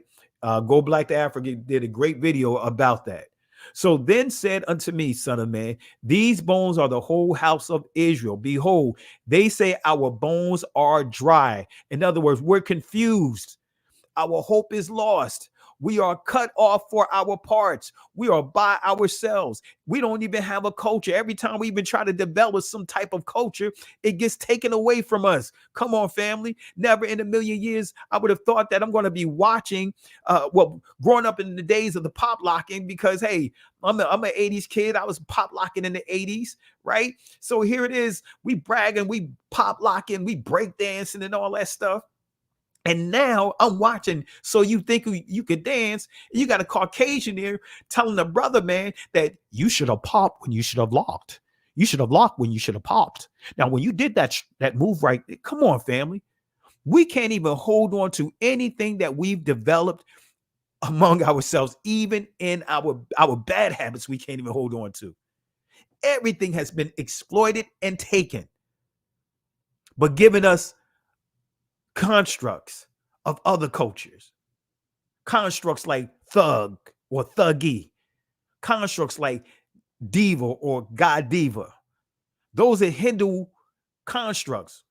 God diva deals with Kali.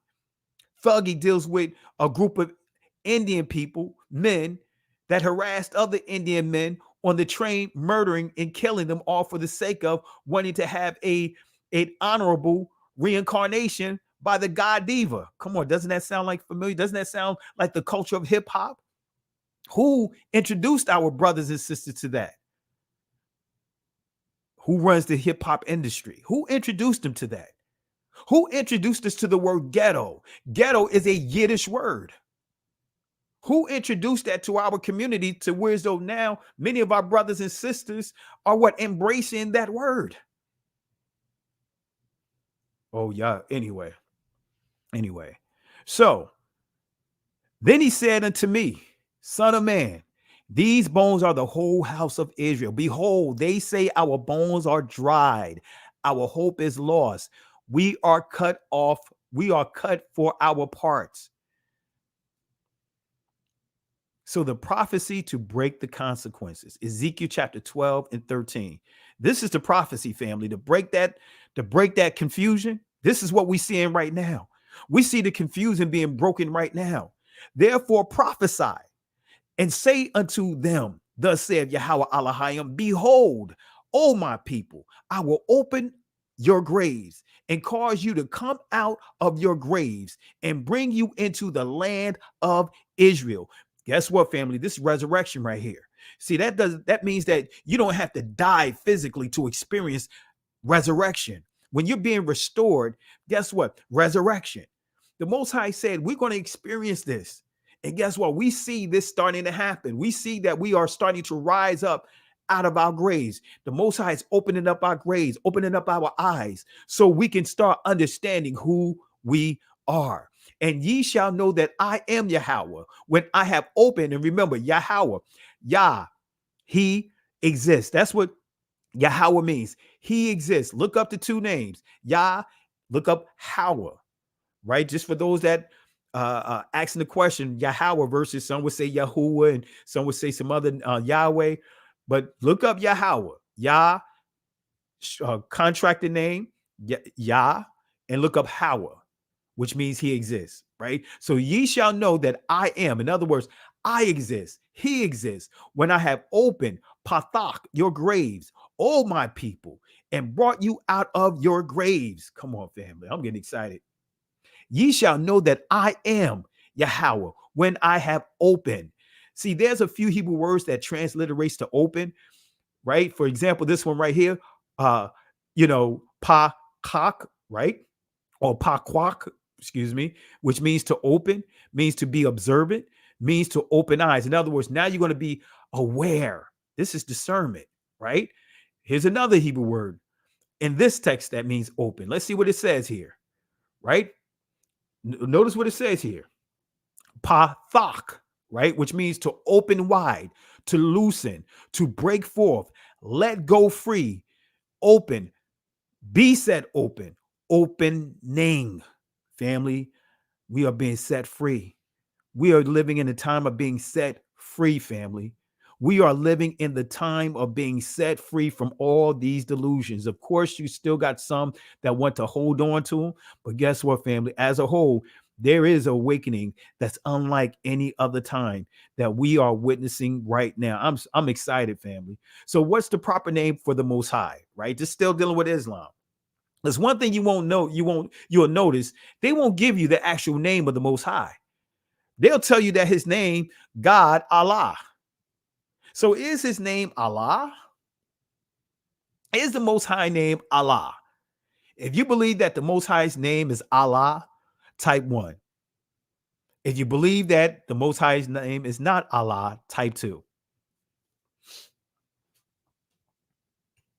All right, give you guys a chance to answer this question. If you believe that the Most High's name is Allah, type 1. If you believe that the Most High's name is not Allah, type 2.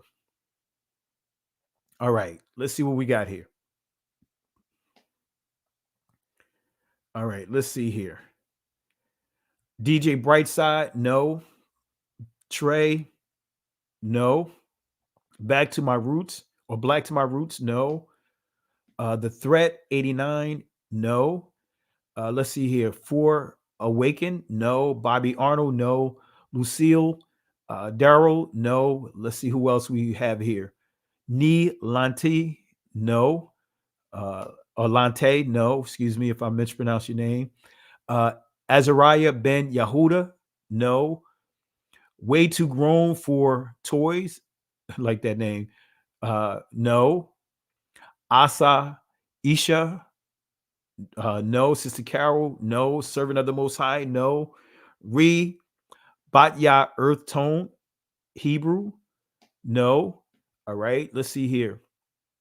Princess Warrior, no. All right, we got Jay Highstyle saying yes. So we're going to give clarity to that. All right, let's see here. All right, let's see here. Just looking at some of the names here. Yaquaba, yes.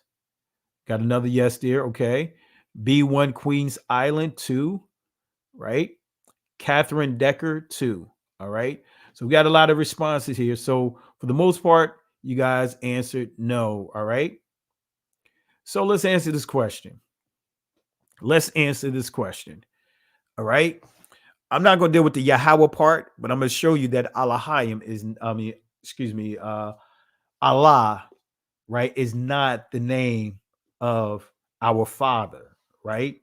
Now, that word Allah, if you don't understand, you can be very deceived with that name, right? And so I'm going to give you proper clarity because I remember having a talk with a few people from the mosque, a couple of Turkish people that I used to work with, and we had this discussion here. And they were surprised the way that I responded to them. Their response was, "How did you know this?" Right? And that's how you know when you know what you're talking about. When you start having questions from certain people in certain groups, they ask you, "How did you know this?" Not that you're wrong, but how did you know this? Right? So there's a perception about our people that we don't know anything, right? That we're dumb, that we're illiterate, right? That we're uneducated, even with the multiple degrees, still considered uneducated, right? So Elohim versus Allahayim. Let's deal with this real quick. Elohim, right?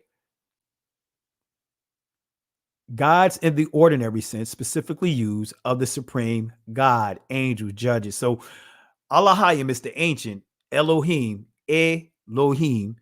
That is the Israeli pronunciation of it. So I'm not knocking you. If you choose to say Elohim, that's on you. As long as you don't knock me from saying Allahayim, because I can prove emphatically ancient Hebrew did not have any E sounds. It did not have any O sounds. It did not have any diphthongs like the UA sounds. I can prove that, right? But again, I'm not knocking anyone for what you choose. Only thing I ask, respect me and others when we say Allahayim. So when you say Elohim, right, the Aleph, or in the ancient Hebrew, Alap, is silent. So you're never pronouncing this first letter. You're pronouncing the marks, the Nikud, or making this into a vowel letter, which is a matrix lectionis, and when we get into that, right? But anyway, so when we look at this word, whether we say Alahayim or we say Elohim, it says it means gods in the ordinary sense, but specifically used of the supreme God, right? Angels, judges. So we see that when we see Elohim or Alahayim, we see angels, judges, right? Son of God, right? Sons of God. We see that in Job, referring to the angels, right? So let's go to the Zondervan Bible Dictionary. Let's get more clarity of Elohim or Alahayim. It says here, most frequent Hebrew word for God over 2,500 times in the Old Testament. Plural in form, but singular in construction. In other words, guess what, family? You don't have to prove to your Christian brothers and sisters, right? Those that are still within Christianity, right? Because regardless of whether they're into Christianity or Islam or whatever, they're still your brothers and sisters. They still are blood connected to you. So even though I don't embrace it, you don't embrace it, but guess what? When they try to come to you and tell you, do you believe in the Trinity? Right? My answer that always confuses them is saying, I don't believe in the Trinity, but I believe in the Father, Son, and the Holy Spirit.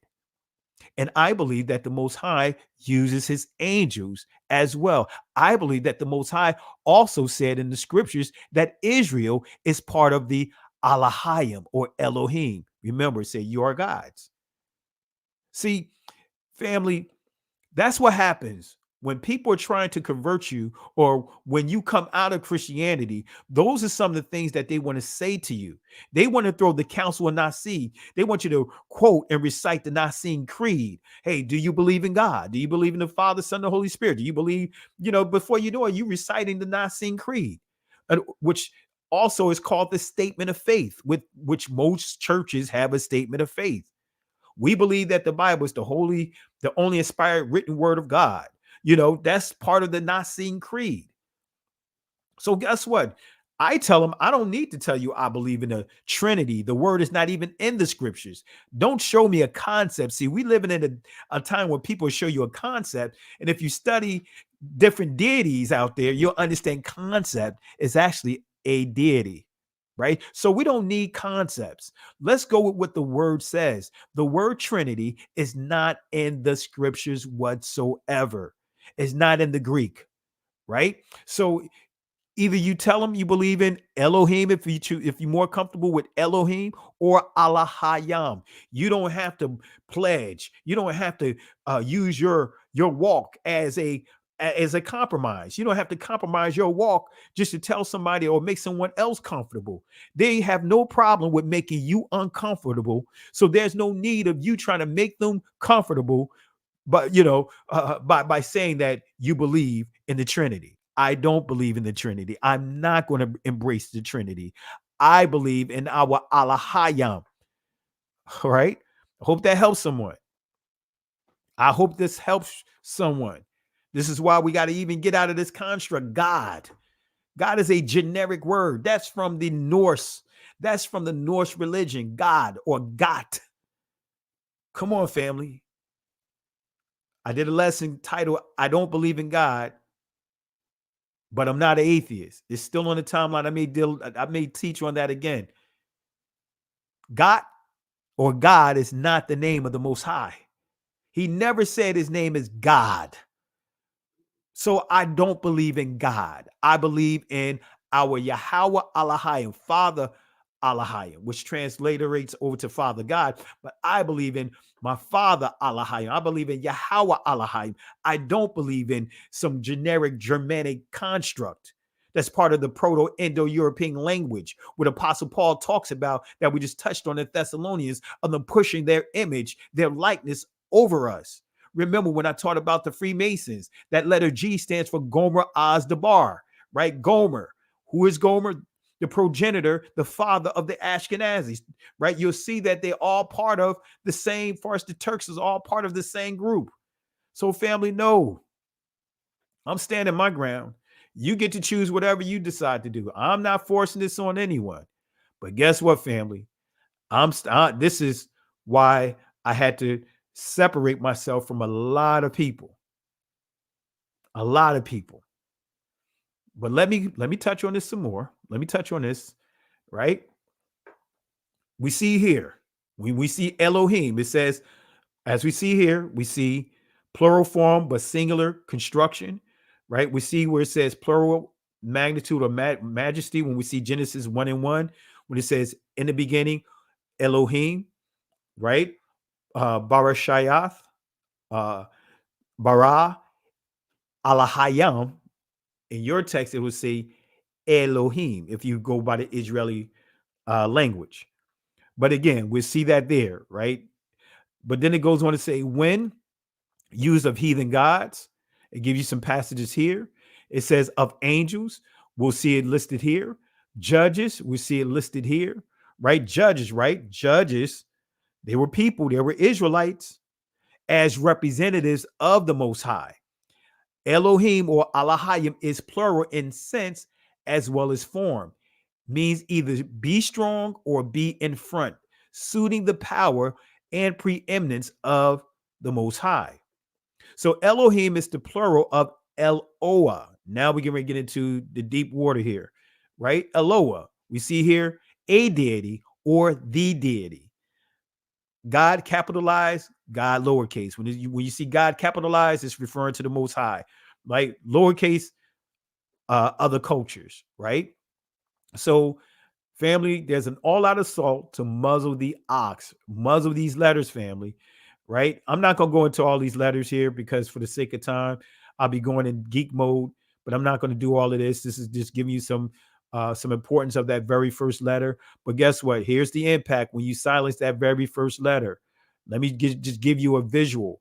Remember, in ancient Hebrew, right, the was not silenced. Actually, that started with the Greeks interpolating our ancient letters, our ancient language. And I encourage you guys to read a book called Proof of Interpolation. And also, I got a source that I'm gonna make reference to called the Shemitic But notice this is what happens when what these people did to our language. They took Alahayam, they silenced the put different vowel sounds, right? Put vowel sounds of their language, their accents, and truncated to create Elohim, right? So these are some of the vowel points, right, that you're pronouncing in exchange of the alap. Also, another key word or key letter that is silenced is the ayan. But then we also see another key word, the wa, that is used as a vowel letter, right? I could go right down the list. So when you began to start changing the ox, the very first letter, the alap, guess what? You start messing with manipulating what redemption is, judgment, right? So the ox was often used to trample across a threshing floor in order to separate the ears of grain from the stalk. Sometimes the ox pulled a large millstone that crushed the grain for making the flour, right? The law stipulated that the ox could not be muzzled while he was treading out the grain. The ox was working, therefore he deserved to eat. So again, an all-out assault to muzzle the ox. Now, this is coming from the English Dictionary of Contemporary Ancient and Babylonian Assyrian. Now, I got other sources that support what I'm getting ready to share with you. Notice what you see here. Alaha, Aramaic. Wait a minute. You don't see Elaha. You see Alaha. I want to make sure you guys see that. Aramaic, which transliterates to the word God. Then you say in Arabic, Allah in Arabic. But then when we get to Ugaritic in Phoenician, it says El. Come on, family. Come on, family. Aramaic is the closest, right? That's the sister language of ancient Hebrew. So at least we can bear witness by two languages that Allah, at least if we go with Allah, that is the primitive root. And I'm going to show you here, but it's not pointing to the Islamic deity. I'm going to give you clarity. Don't want to lose my voice. Feel like I'm losing my voice again. All right. And I should have brought me some lemon tea and honey in here. But anyway, notice what you see here. Alaha, right? This is Aramaic. See, what many will try to fool you with by saying, hey, we have a copy of the Bible over here in Aramaic or, in the Syriac language over in one of the Eastern countries. And notice what you see here. You see the word Allah. And what many of our brothers and sisters would do is like, wait a minute, so Allah is his name. No, pump the brakes, right? I had that playbook. They tried to run it on me until I flipped it on them with explaining them with this right here and giving them additional sources and telling them exactly what deity or goddess that they actually worship. But here it is. Allah, Aramaic. Allah, Arabic. El, Ugaritic. And remember, the Ugaritic language was not transliterated, cracked until 1934.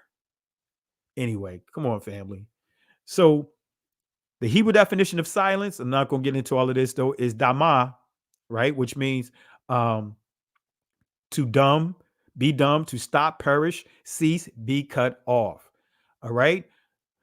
Let me go further here because this, I don't want to get into all of this just to take up a lot of time. All right. Don't want to get into the signs. All right. Right. But I will say this, in modern Hebrew, you are never pronouncing the actual I, as I pointed out. You are actually pronouncing the speckle, not quad. Well, what does speckle mean in Hebrew? Because it's called the nikud for us using vowel points. It's called the nikud, right? Actually, in ancient, it's not quad. And notice what it says, to mark. In other words, by puncturing or brandoning. So that's what... when you see these letters here, these words here, these Syriac block letters with these points there, you are actually reading letters that are branded. These are not natural, right? So in Genesis 30, chapter 30, verse 32, notice what it says is, I will pass through all thy flock today, removing from thence all that the speckled, not quad, and spotted, tala. So this is telling us that the speckle were ones that didn't have natural marks that Jacob branded. All right. So these are the key letters in the Hebrew alabayat that were branded. I think alap is one of the key letters, as I just pointed out. Right. The ha, which means reveal, uncover, open, numerical value 5. The wa, right, which means tent, peg, secure, right, hook, right. The yad, numerical value 10, which means hand, arm, redemption, right? The ion, right? And the Greeks have their hands all up in here. Numerical value is 70, eyesight, watch, right? Letters that was silent. The pa, right? They were either modified or silent, right? Which means mouth, mind, instructions, command. The shan, which means teeth, tool. Because in the Israeli language, based upon the dot, that nakud or naquad, if it's to the right, you say sheen. If it's to the left, you say seen. That's not ancient Hebrew, right? So not only were the letters, key letters branded, but also the people connected to the letters in their language were branded. Come on, family. PBS, the captives were about to embark on the famous middle passage, the so-called because it was the middle leg of the 3-part voyage, a voyage that began and ended in Europe. The first leg of the voyage carried a cargo that often included iron cloth, brandy, firearms, and gunpowder. Upon landing on Africa's slave coast, the cargo was exchanged for Africans, fully loaded with human cargo. The ship set sail for the Americas, where the slaves were exchanged for sugar, tobacco, or some other product. The final leg brought the ship back to Europe. The slaves were branded with hot irons and restrained with shackles. Come on, family. Come on, family. So we're connected to that language. Not only did they branded our language and put in unnatural marks, so that way it'll make it easier for them to pronounce and utilize our language by bringing their accents to our language. That's why you see the word primitive root. Primitive means the original. But the way that primitive from a colonized mindset will make you want to or view the word primitive as being an insult. We are the original, right? We were branded right along with our language, with this right here, the fleur de lis, which represents the Father, Son, and the Holy Spirit in the Catholic Church. This is also called the the Egyptian flower, lotus flower, or whatever. Come on, family. Right? So our ancestors were branded if they tried to make any attempts to escape. Right? This is the code Noor, or which is also called the Black Code. Right? Permits the exercise of the Roman Catholic Creed only. Come on, family. I'm not going to get into all of this. Right? Forcing us Sunday worship. All right? Branded with the mark of the fleur de lis. Offenders shall be branded with the mark of fleur de lis. All right? So let's continue on, family. Let's continue on. So again, ancient Hebrew, there's no silent letters. Right? So the I or E sound, right? The alap, or in the Israeli language, aleph, he, va, yod, right? Do not have one specific pronunciation. This is why, again, you have those marks there. They can make all kinds of sounds like the A, O, E, right? So another thing, and I want to just take it to here, right? Shemitic ah. Proto-Hebrew was unambiguous. The language had a single vowel, ah, right? And I encourage you guys, I got some language, some lessons. I got to get back on to update some new lessons there. But I have some lessons that explains what I'm explaining to you right now in more details on the Patreon account. So Allaha, right? Notice you see here, Allaha is the proper short form of Eloha, right? Allaha. That's the proper pronunciation, but I'm not going to stop there. Deuteronomy chapter 32, verse 17. Right? They sacrifice unto devils, Shada or Shad Yam, that's plural, not only to God, right? You see Allah, right? Allaha, Allahayam, right? Singular, plural, right? Not to Allaha, Allahayam, to gods whom they knew not, to new gods that came newly up. Remember what we just shared with the definition of Elohim or Allahayim. And this is the ancient Hebrew, right? La'ah, not. Allaha, right? Allahayam, la'ah, right? So just want to make sure that you guys see that here. All right. So Allaha is the proper ancient short form of Eloah, right? So what is the Most High? What is the name of the Most High? Right? Exodus 15, verse 1 and 2. Guess what it says? They sang Moses, the children of Israel, this song unto Yahweh, and spake, saying, I will sing unto Yahweh, because when you see Lord, it's actually Yahweh in the ancient Hebrew, for he that hath triumphed gloriously, the horse and his riders hath he thrown into the sea. Verse 2, Yahweh is my strength and my song. This is the first Psalms. And he is become my salvation. He is my Allah. Uh-oh, wait a minute. We saw Allah, but now we see Allah. Uh-oh. Does this point to Islam? I'm going to show you and prove you. Absolutely not. Why? Because Islam is a 6th century religion, right? And the people in that area was worshiping a completely different deity. Allah, or should I say Arabic, comes from the Syriac language, right? Which existed well before Arabic came into form. The word Allah was used in Hebrew. It was used in other Semitic languages that was not being used the way that it's being used today in Islam. So I just want to point that out. But here, you see the Most High makes it clear what his name is. My Father, Allahai, or Allahaya, right? And I will exalt him. All right. So I will prepare him in habitation. My Father's Allahai. Hebrew definition of Allahai. Now let's pull it up here, family. I'm going to pull it up here. Notice what you see here. I'm enlarging this, right? Notice what you see here. I want to make sure that you see this on your screen, right? We see Elohim, right? And we see Elo. Yeah, that's still the same. Still look like it's pronounced the same. I'm looking at it. It's tiny for me. So, right. So we see here El, right? That's when you get L. But again, this is Israeli, right? This is not ancient Hebrew. As far as the pronunciations, right? I can't tell what that letter is right? That'll be Elo, but I can't tell what that is right there. Looks like A, look like something there. I can't tell. All right. But notice some of these pronunciations. Elohi, Elohi, right? Just what we just pointed out. God-like, divine, right? Formed from I can't tell what that is. Maybe it's just late. My eyes are deceiving me, right? Right. But we see here in Syriac, it looks like Lahai Yah, right? I can't tell. It looks tiny there. But notice what we see here. Arabic, Ilahi, right? Ilahi. Or some would say Alahi, right? So, which means divine. All right. So what I just pointed out here is what I have here, right? That's what I just pointed out here.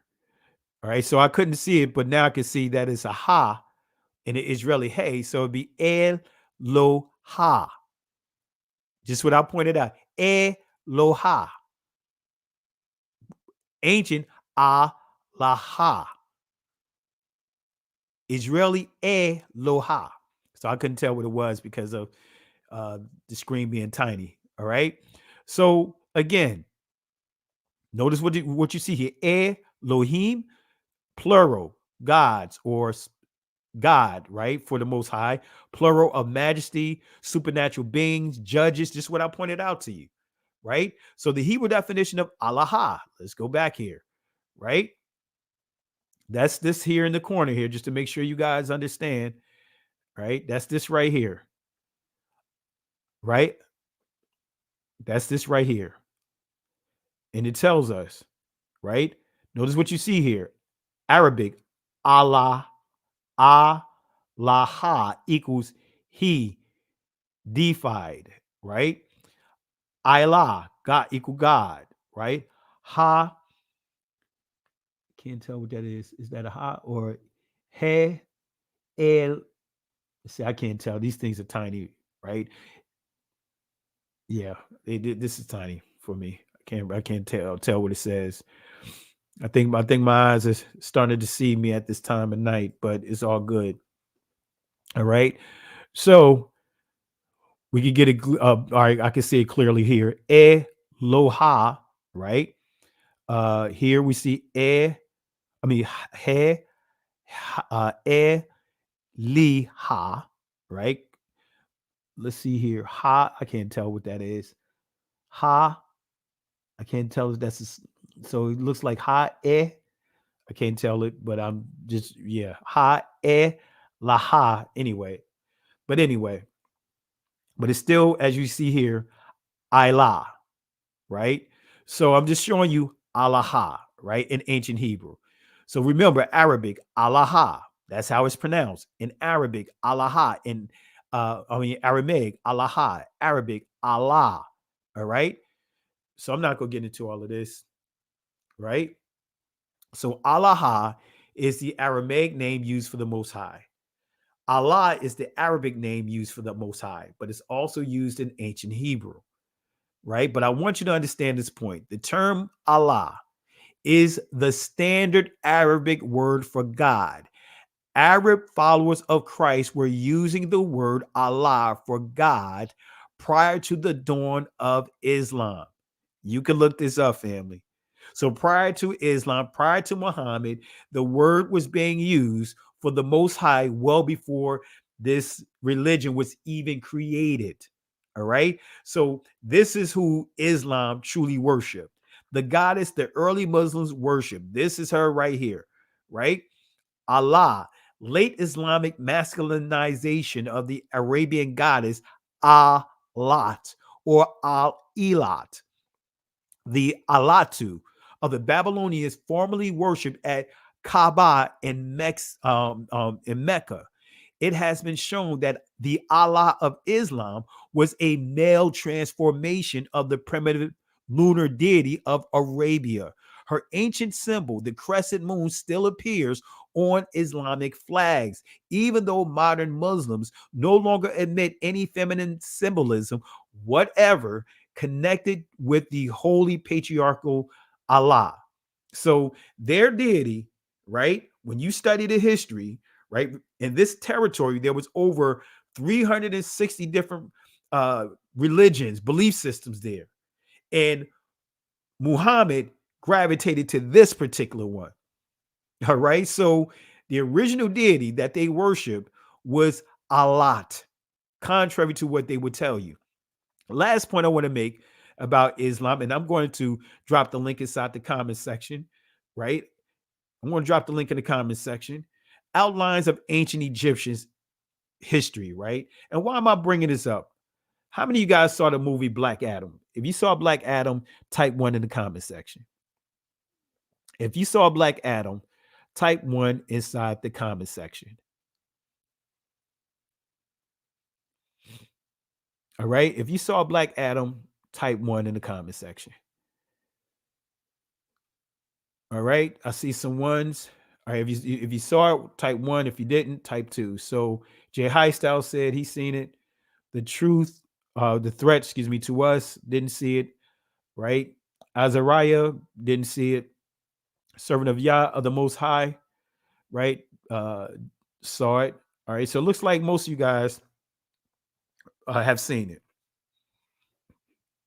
All right. Now, for me, I was insulted, and you guys should be insulted. For starters, to even see the term Black Adam should make your skin crawl. Should make you get upset. Black Adam. Right? Because when we understand Adam, which he was formed from the Adamah, this is a lesson. Matter of fact, I just taught this earlier. It's insulting. See, in this movie, and I'm not trying to spoil it for anyone, it's supposed to be a period before the Sumerians, before the Egyptians, before any of the ancient cultures. It's supposed to be a period of a certain group of people that was in bondage, right? Still look like when you look at the people that was in bondage that rock represents, they look like they're modern day Arabs. They look like modern day Turkish people, right? And I took offense to that, especially when you know history, right? When you know history. See, this is what we continue to be lied to, because we are being told that, hey, you know what? Christ, this is now when you see some of them conceding, right? Christ, oh, well, okay, he wasn't a white man, but he was olive. When they tell you that he was olive, they're saying that he's looked like what we see today, a Turkish people. So I want to give you a little clarity on history, family. This is coming from, and I'm showing it right here. Let me see so you can see it, right? And I'll copy the source in the comment section. Outlines of Ancient Egyptian History, 1892, Francois Auguste Fernandez, Mariette, page 28. It says this: how often do we see Eastern monarchies and even in European states a difference of origin between the ruling class, to which the royal family belongs, and the mass of the people? We need not leave Western Asia, Asia and Egypt. We find there's Turkish, or should I say Turks, ruling over nations, to the race of which they do not belong. Wait a minute. Come on, family. Notice what it says. Although they have adopted their religion, right? Adopted the religion of the Egyptians, adopted the religion of the original Arabs, adopted the religion, as we see, well, we could go right down the list. But anyway, although they have adopted their religion in the same way as the Turks of Baghdad, who are Finns, now reign over Semites, Turanian kings may have led into Egypt and governed a population of mixed origin where the Semitic elements were prevalent. If we consider the mixing up of races which took place in Mesopotamia in remote ages, the invasion which the country had to suffer, the repeated conflicts of which it was the theater, there is nothing extraordinary that the population coming out of this land should have presented a variety of races and origin. But I'm not going to stop there. We have the Journal of Cambrian archaeology. right? Notice what it says here. Mr. Baldwin draws a marked distinction between the modern Mohammedan Semitic population of Arabia with their great Cushite, in other words, Hamite or Ethiopian predecessors. The former, he says, are comparatively modern and Arabia. They have appropriated the reputation of the old race. Let me say that again. They have appropriated the reputation of the old race. Let me say that one more time because some of you guys may not understand what it's saying here. Let me say it in slow motion. They have appropriated the reputation of the old race for the people in the back. And we got to give it the 3-piece because there's a lot of deception that is going on. The Turkish people are still descendants of Japheth.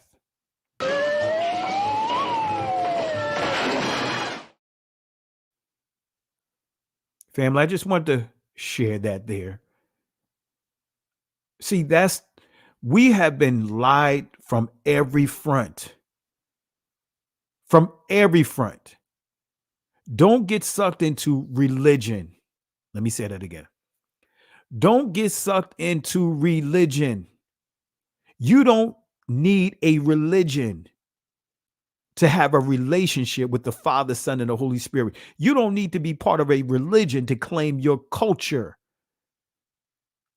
This is how the delusion is going, family. When you understand the crafty counsel, all of these people are operating under the spirits of Ishmael, the spirits of Esau, the spirits of the Moabites, the spirits of the Ammonites, and others that are listed there to make sure that we don't know who we are, to keep us dumbed down. All right. So another time in history, other nations made efforts to force Israel to convert by denouncing their ancient heritage. Guess what? Through the law of return. The law of return, this is the definition of it. I'm not going to go too deep on this because this is some other lessons I have on this. I've taught a number of lessons on this, but the law of return. For the purposes of this law, Jew means a person who was born of a Jewish mother or has become converted to Judaism and who is not a member of another religion. So understand this, family. See, once our heritage got hijacked, now these are the definitions, right? If you are born to someone that was converted, you still are referred to as a Jew. So now our brothers and sisters like Amari Stoudemire he makes it clear he knows that he's an Israelite, right? But he converted to Judaism, to practice Judaism for confirmation. Come on, family. That's not biblical. There's not a single passage that says that Yah's people, the true people, have to convert to anything or become proselytes. Now, we know when we see the word convert, it's referring to those Israelites that began, bloodline Israelites that began to believe in the Messiah. But they were not proselytes. They were not converting to Judaism. Come on, family. This Judaism that we see today, come on, family. Come on, family. Is the law of return promoting biblical conversion of proselytes? Here's the Hebrew definition of convert, right? It says to turn back, right? Generally to retreat again, right? This is what it means to convert. So guess what, family? Right? We can be out of place and convert back to the Most High, be turned back to the Most High, right? Recall, recompense, recover, refresh, relive, rescue, restore, return, reverse. And when we see Isaiah 6, verse 10, it says here, and we'll see it right here. We see Shab or Shabbat, make thy heart of this people fat, and make their ears heavy, and shut their eyes, lest they see with their eyes and hear with their ears and understand, right? Bayan, with their heart, Labab, and convert, Shabbat or Shab, and be healed, Rapa'ah, right? So this is telling Israel in a nutshell to come back to the Most High, right? Greek definition of convert. Notice what it says here. Revert. Come again. Convert.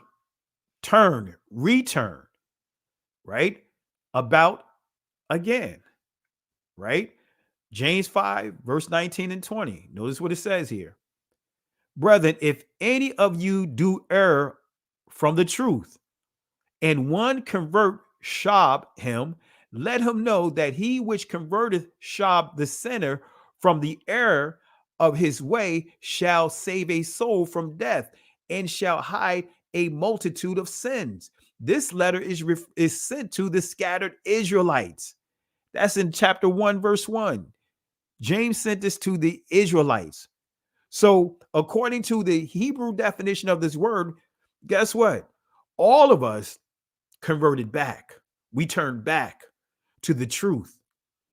But proselyte, so Judaism, Catholicism, Christianity, Islam, and other religions wants to make the negas into proselytes. Notice this here. They are pushing traditions of their church fathers and elders. Matthew 15, verse 1 through 3. Notice what it says. Then came Yahushua, right? Jesus the Christ, scribes and Pharisees, which were of Jerusalem, saying, why do thy disciples, Lama, transgress the traditions of the elders? Zaquan, right? Elders, Zaquan can be male or females, but elders, right? For they wash not their hands when they eat bread, right? Verse 3, but Yahushua answered and said unto them, why do ye also transgress the commandment of Yahweh by your traditions? Right? So they're dealing with washing of the hands, right? There's not a single law that says you have to wash your hands before you eat. Now, I'm not telling you guys not to wash your hands before you eat, but they were trying to push laws that was given to the Levitical priests. They was trying to push that and superimpose it on the disciples. Now, many would take this text as it goes deeper when it starts dealing with with the food and everything, and take this out of context as if this is telling the Messiah is telling them that they can eat whatever they want to eat, which is completely incorrect, right?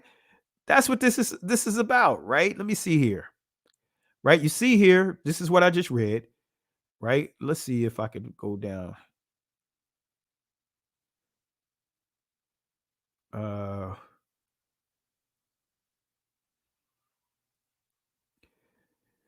Yeah, I have to go into it, right? I have to bring it out here. But that's what this is saying right here. Which defile a man, but to eat with unwashed hands defile not a man. So this is whole paragraph. This whole chapter is dealing with someone eating with dirty hands. They were teaching that dirty hands defiles a person. This is what was not saying eating pork, giving the okay with eating pork. This is dealing with eating with dirty hands, family. This has nothing to do with the dietary laws, but it's eating with dirty hands. So I want to make sure you guys right here, verse 17, do not ye understand that whatsoever enter in at the mouth goes into the belly and is cast out in the draught. So it's saying if you eat with dirty hands, if you eat dirt, guess what? It's going to come out in your dung. That's what it's saying here. Some of you guys would say do, right? Anyway, but this has nothing to do with anyone trying to take this scripture, because there's some within this awakening have taken this scripture to try to suggest that the Messiah is saying it's okay to eat pork. This has nothing to do with that. This is saying if you eat with dirty hands, and the key is if your hands are dirty, if some of that dirt get in your mouth, you swallow it, says it's going to come out in your bowel movements. So I hope I gave some proper understanding on this. All right. Got me sounding like leaders of the old school. or the new school, right? We bust around back in the day. Straight doo-doo, right? Anyway, so, but Yahushua made it clear to them, why do ye also transgress the commandments of Yahweh by your traditions? So you had these Pharisees, you had these religious people, these scribes, right? Actually, we're dealing with the scribes, these the lawyers, and also we're dealing with the Pharisees. So you have the lawyers, which is you start dealing with the Sanhedrin, these the lawyers, the Pharisees. They're trying to promote religions or traditions of the elders and make those more weightier than the actual commandments. So if the Messiah is doing away with the commandments, why is he correcting the elders? Why is he correcting the Pharisees and the scribes, the lawyers, on obeying the commandments? Come on, family. Anyway, so convert or proselyte, right? Here's proselyte, right? An arriver from a foreign region, an example, special, and a setter, in other words, convert to Judaism. So this can be a very touchy word here. So, but what they are doing, when you see Christianity, that is proselyte. When you see Judaism, that is proselyte, converting to what? Judaism, to become Jewish, right? That's why you see the rabbi asking the Limba or the Igbo elders about giving up following the ancient Torah to follow this modern Judaism. Let's play it one more time here. I'm hearing some of your traditions. It's like the days of the Bible. Yes. Do you want to remain ancient Israelites or you want to be Jews? That is the question I have for you. Thank you. I'll answer that question. Go ahead, I will help you. After the demise of Solomon, we now have the northern and southern kingdom of Israel. Yes. So when we talk about Jews, Jews are Israelites, but all Israelites are not Jews. The 10 tribes that got lost are not Jews. They were Israelites. Jews are Israelites, but all Israelites are not Jews. The 10 tribes that got lost are not Jews. They were Israelites. Jews are Israelites, but all Israelites are not Jews. The 10 tribes that got lost are not Jews. They were Israelites. So when we talk about Jews, Jews are Israelites, but all Israelites are not Jews. The 10 tribes that got lost are not Jews. They were Israelites. Well, it's depending. So minority cannot swallow the majority. We are here. We are the majority down here. So you are minority, and we are older than you. So you have proselytes trying to make proselytes out of the original people. Proselyte can be a confusing word, but it says convert to Judaism. That's key. Wait a minute. Proselyte is someone converting to Judaism. Stranger, one who has come over, having arrived. Think about it, family. Think about it, family. So we, as the ancient people of the book, he recognized that they are the Igbos, ancient people of the book. But he's asking them to denounce honoring Torah according to the ancient, the old, and embrace Judaism. Convert to being a Jew. Convert to being Jewish.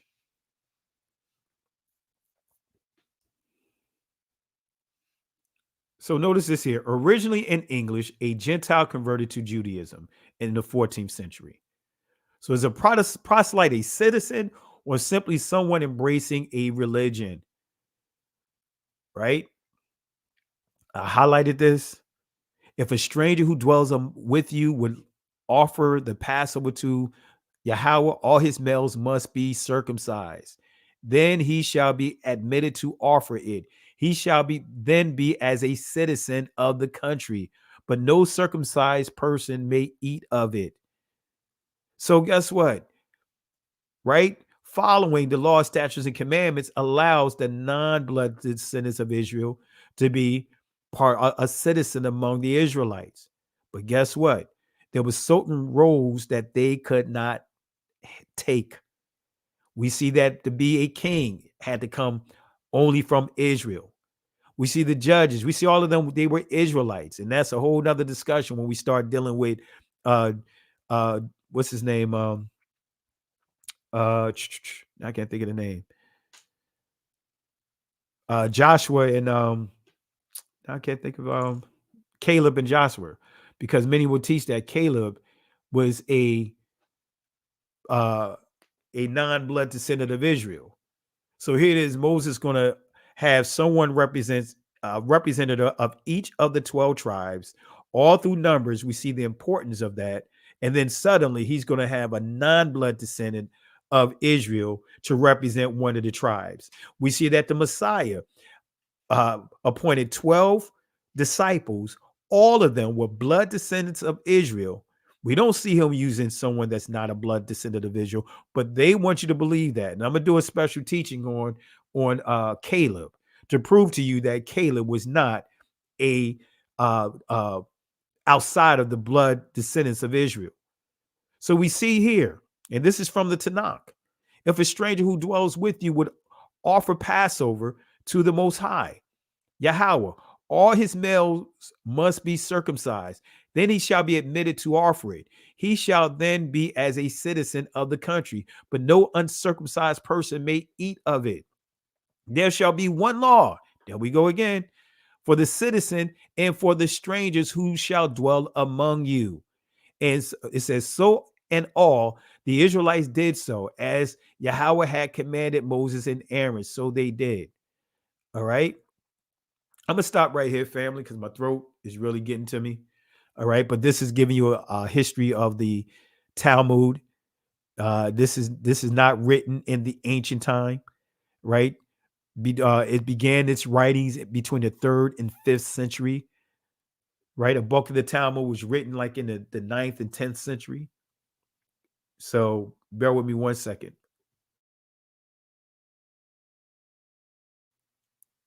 All right. So Simon, right? I encourage you guys to go look at the lesson that I did on Simon, right? And get clarity on that. I see Simon the Canaanite. I did a lesson on Nagas, and I go into breaking down Simon, right?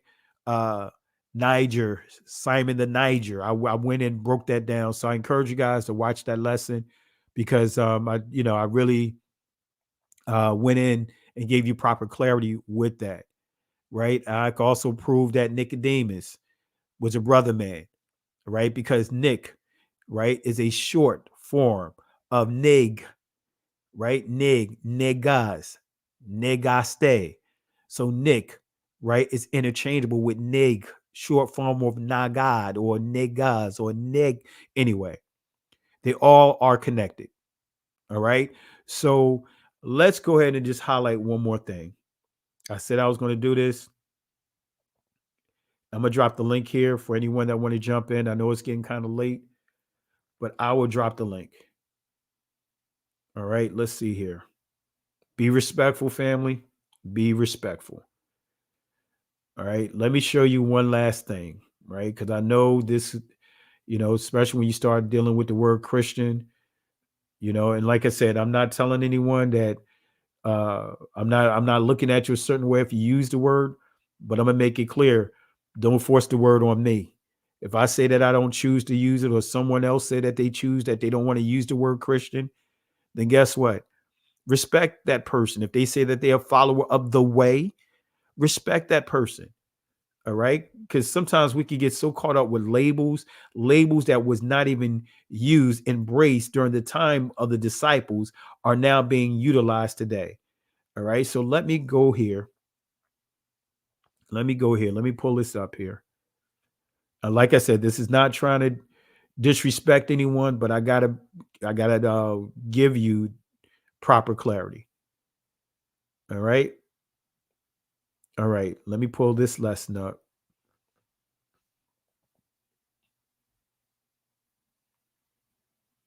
Let me see here. All right. I'm going to run through this pretty quick, family. Let me take this out. All right. Let's see here. Let me stop this screen. I appreciate you guys. Really appreciate you guys for the advice ginger root, dandelion root, lemon raw. I'm gonna definitely make some notes here. You guys are giving me some great pointers here. I did one of my cousin's routines. He told me, hey, just cut up some lemon and some onions and some sea salt and boil it up, and then just really breathe it in, inhale it, and that helps somewhat. But I know I gotta do a little more than that. So really appreciate you guys for the advice. So let's go ahead and let's bring this up real quick. And I want to make this clear, family. I'm not here trying to disrespect anyone, but at the same time, it's all about the truth. And sometimes, we start tap dancing while others are free to just disrespect us in every kind of way. But we're trying to tap dance to make them happy. Now, I'm not trying to make anyone happy. When it's all said and done, I have to stand before the Most High. So this is a lesson I did titled, I Don't Believe in God, but I'm Not an Atheist, right? This image right here is dealing with the Crusades. Notice that cross there, everything done in the name of that cross, all right?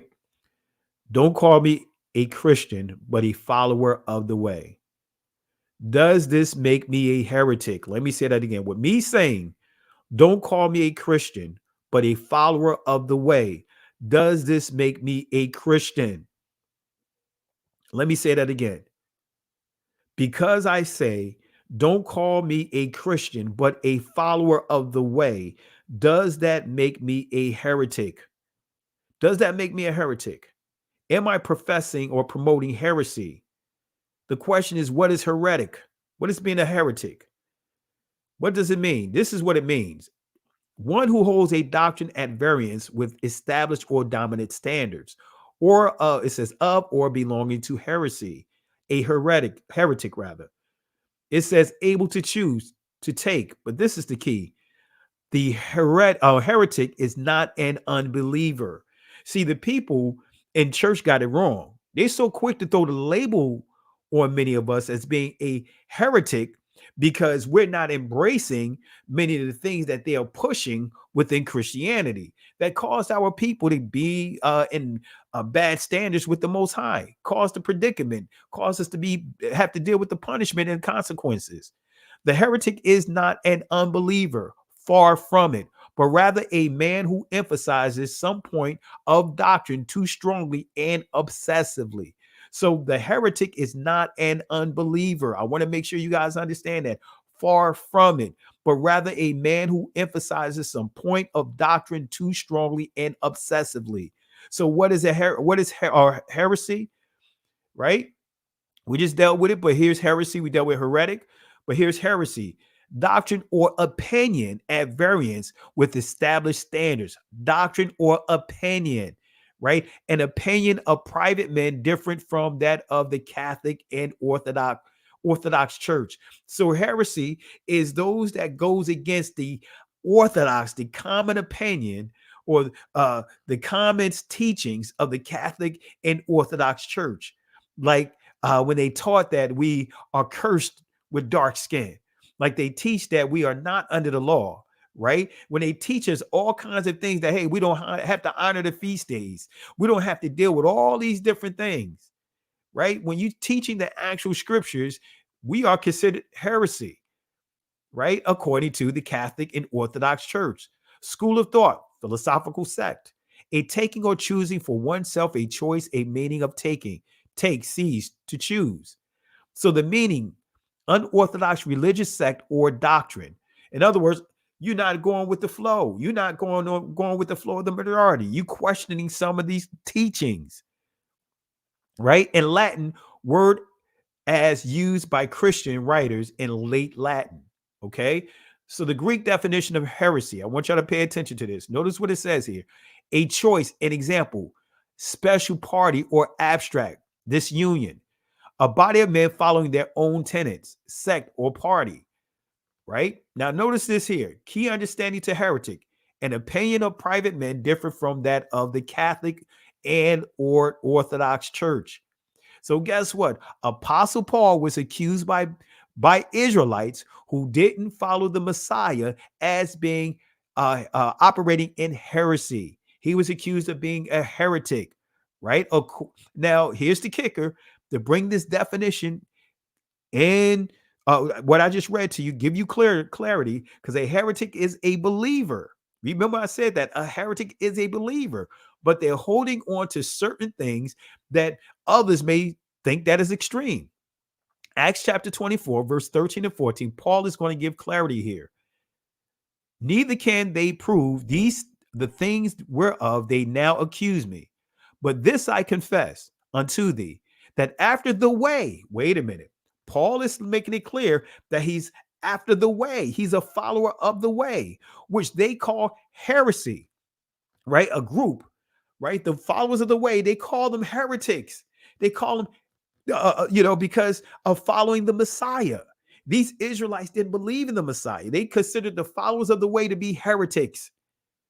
So worship I Elohim of my fathers, believing all things which are written in the law and the prophets. So Paul is making this clear that, hey, he done gone up into the temples with them, worshiping and honoring the feast days and all these different things. But he believes in the Messiah.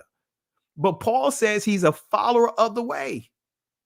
Wait a minute. But Paul never wrote in any of his letters that he's a Christian. Family, even though Paul was a prisoner, that still doesn't equate to the word Christian. And I'll get to there in a second. So worship I, the Elohim of my fathers, believing all things which are written in the law and the prophets. At that time, that will be considered what we call today the Old Testament. Because guess what? The law and the prophets, right? The first 5 books, and then, all the writings like Psalms and, the prophets like Isaiah and all those guys, that will be lumped up under this right here. The law, the first 5, Torah, and the prophets, the writings of the prophets, right? So he's making it clear. He believed all things which are written in the law and the prophets. So Paul taught about the Messiah from all things which are written in the law and the prophets, right? This is making it clear. Verse 23 after chapter 28, notice what it says. And when they had appointed him a day, there came many to him into his lodging, to whom he expounded and testified the kingdom of Yahweh, persuading them concerning Yahweh Shai, both out of the law of Moses and out of the prophets from morning till evening. So he's proven, making it clear.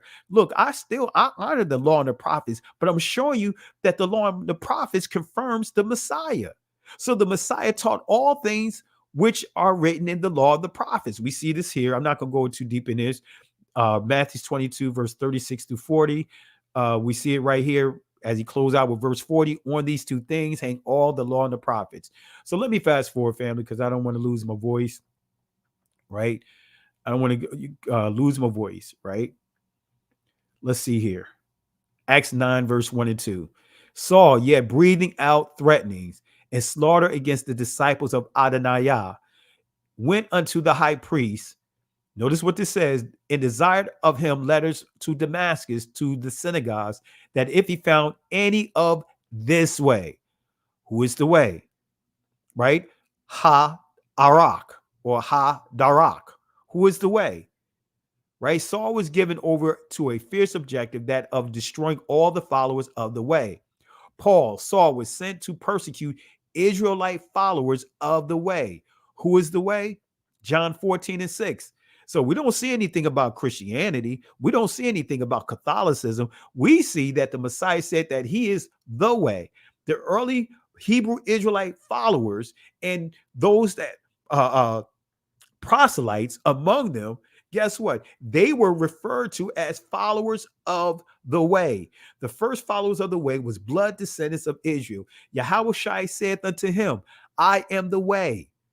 I am the way, the truth, and the life. No man comes unto the Father but by me. Hebrew definition of way. Arak. Well, Darak is come from the primitive root word Arak. Road, course of life, journey, manner, way, pathway, highway, wayside, right? So Paul never referred to himself and others as Christians. So what is a Christian? Let me go ahead and bring it out. Right, I'm gonna cut straight to the chase here.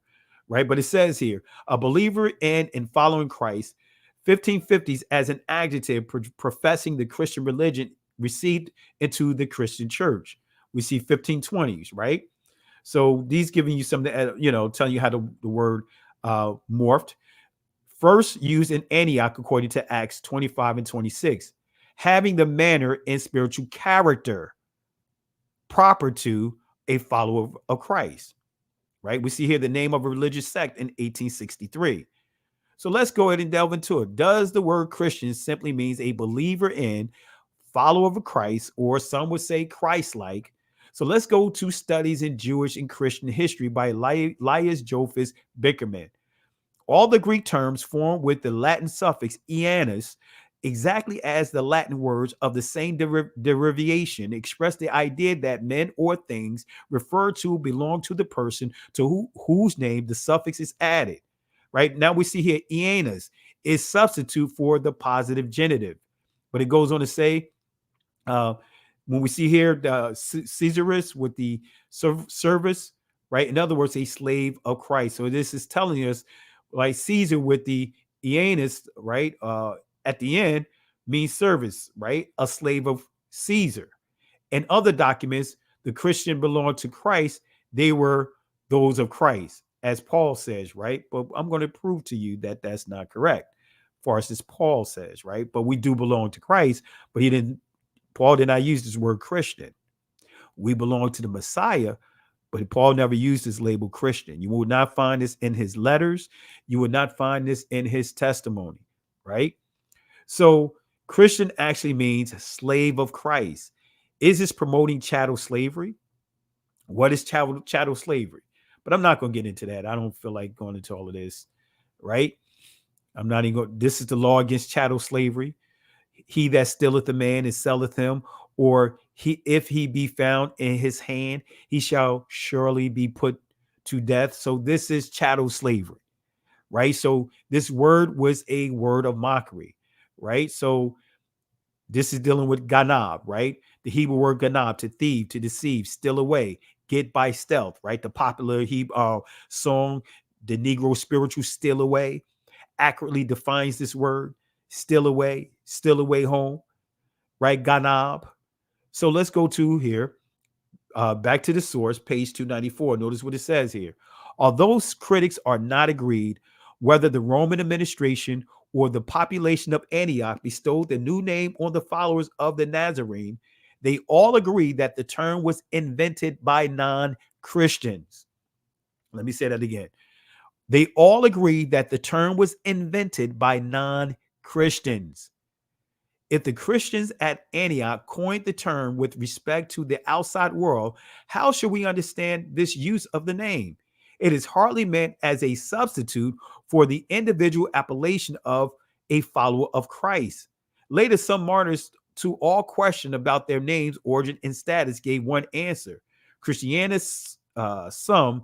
But the earliest instance, notice what this says, the earliest instance of this use is, so far as I know, or is known, or whatever, I know rather, it says is from 177 AD, the apologist Justin, the earliest instance of this use is, so far as I know, is from 177 AD, the apologist Justin. All right. And this is giving you clarity right here. Right now, this right is the works of Josephus, which you can say that it was interpolated because we see the word Christian here in the tribe of Christians. Josephus lived during the time of the Messiah. So now they're saying Josephus made this reference to the tribe of the Christians.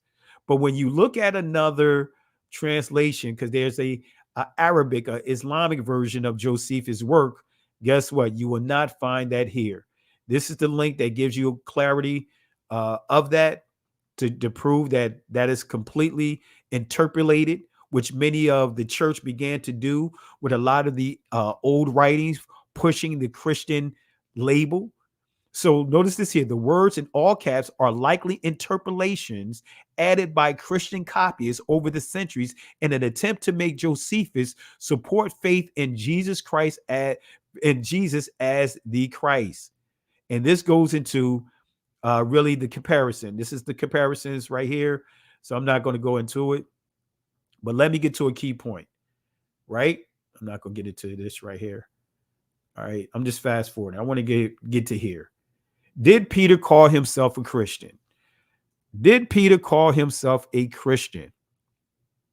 Did Peter call himself a Christian? And I'm going to show you he did not call us to be Christians, right? So again, when we understand how we were taught in the church, Christian means Christ-like. That's not the truth. Christian, again, means slave of Christ. That's what it means. If you choose to call yourself that, I'm not knocking you, but don't knock me or others that say or choose not to call themselves a Christian, especially with all the craziness that we have been subjected to a people. No, I'm not embracing that name of the same people, connect myself to a people's belief system that have killed hundreds of millions of our people and did all kinds of, no, I'm not doing that. Who to this day show their hate for us when we start showing and proving that we are the people of the book. No, I'm not keeping that connection. Did Peter call himself a Christian?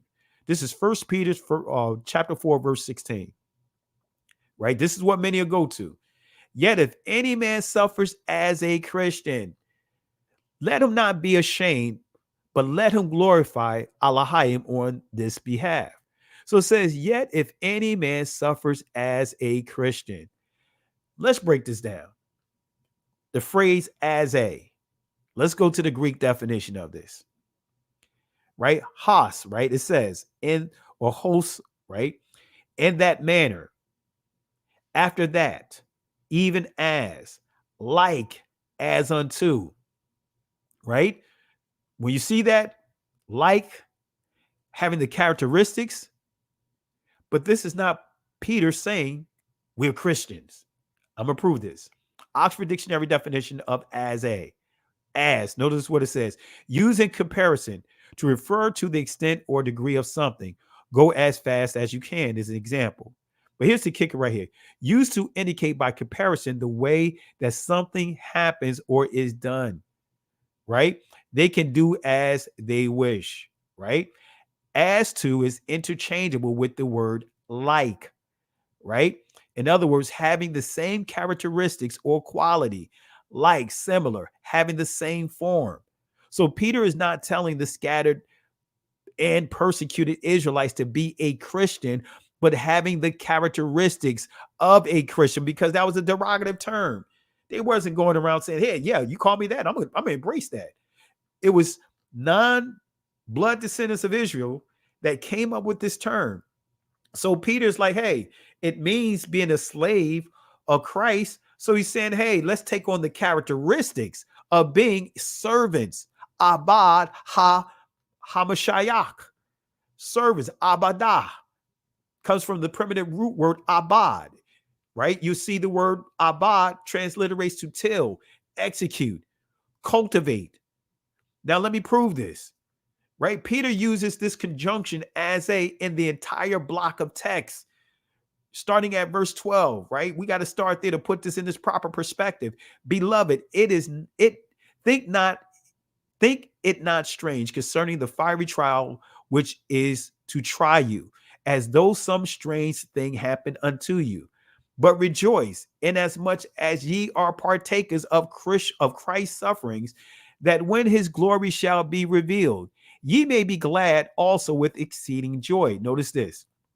If ye be reproached for the name of Christ, be happy are ye, for the spirit of glory of Elohim resteth upon you.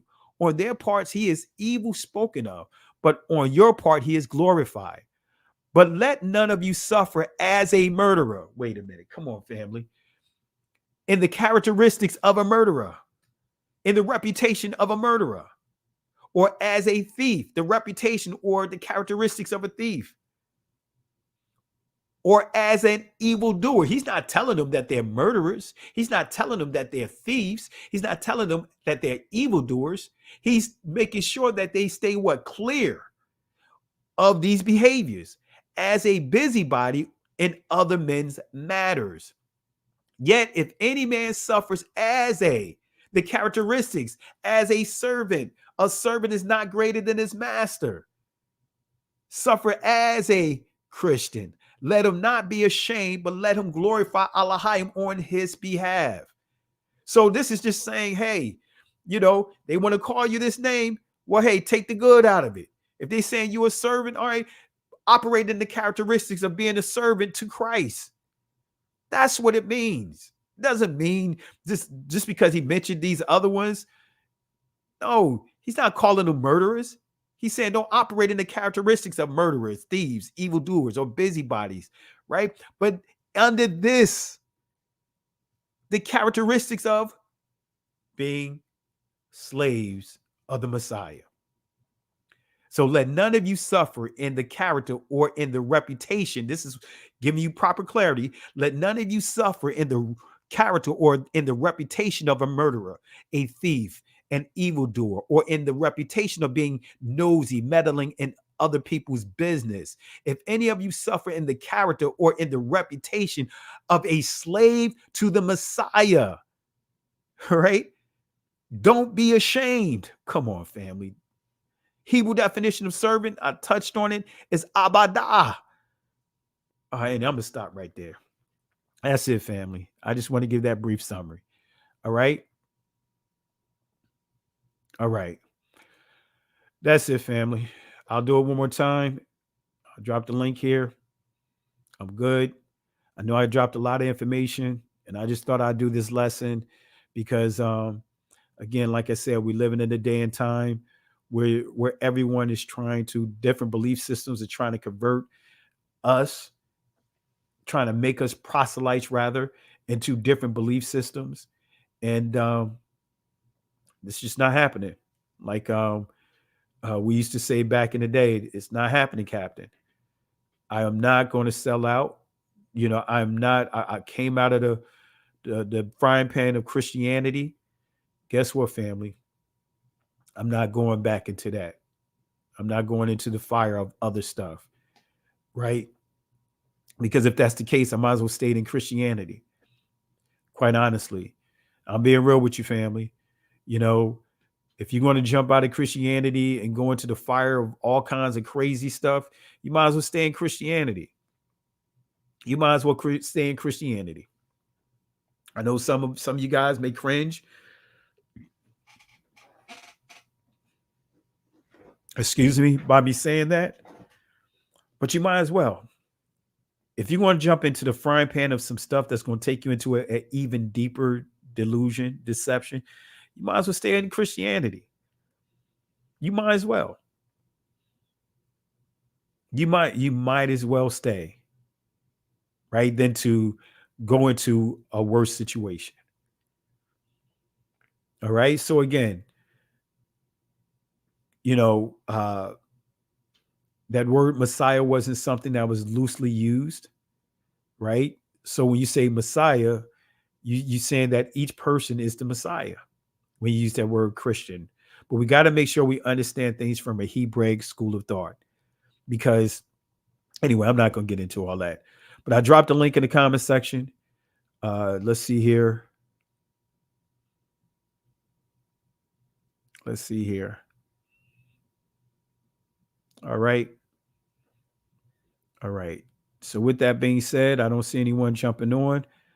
So I'm not going to hold you guys up, but I appreciate you guys for enduring to the end of this lesson. And again, I really appreciate you guys. Thank you for the love and support.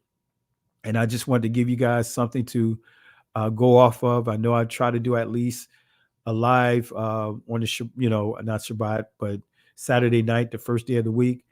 So I wanted to make sure that I gave you something tonight that you can have to kind of go off of for tomorrow, right? Something that you can kind of unpack at your leisure. So I really appreciate you, family. And again, as I said before, if those choose to hold on to certain labels or use certain labels like Christian or Jews or Black Jews or the original Jews or Jewish, that's up to you. But don't knock those that choose not to embrace these certain labels because, again, we've been in the frying pan to Christianity, and I'm not jumping out of the frying pan of Christianity into the fire of other stuff, right? So with that being said, family, in the words of Moses, right? As a matter of fact, before we do that, let me get a garbage can. We're just going to give a garbage can to all those belief systems that's trying to make Yah's people proselytes. Let's give them a 3-piece. Oops, that's not. Let me see here. Let's give them a 3-piece in their order to go.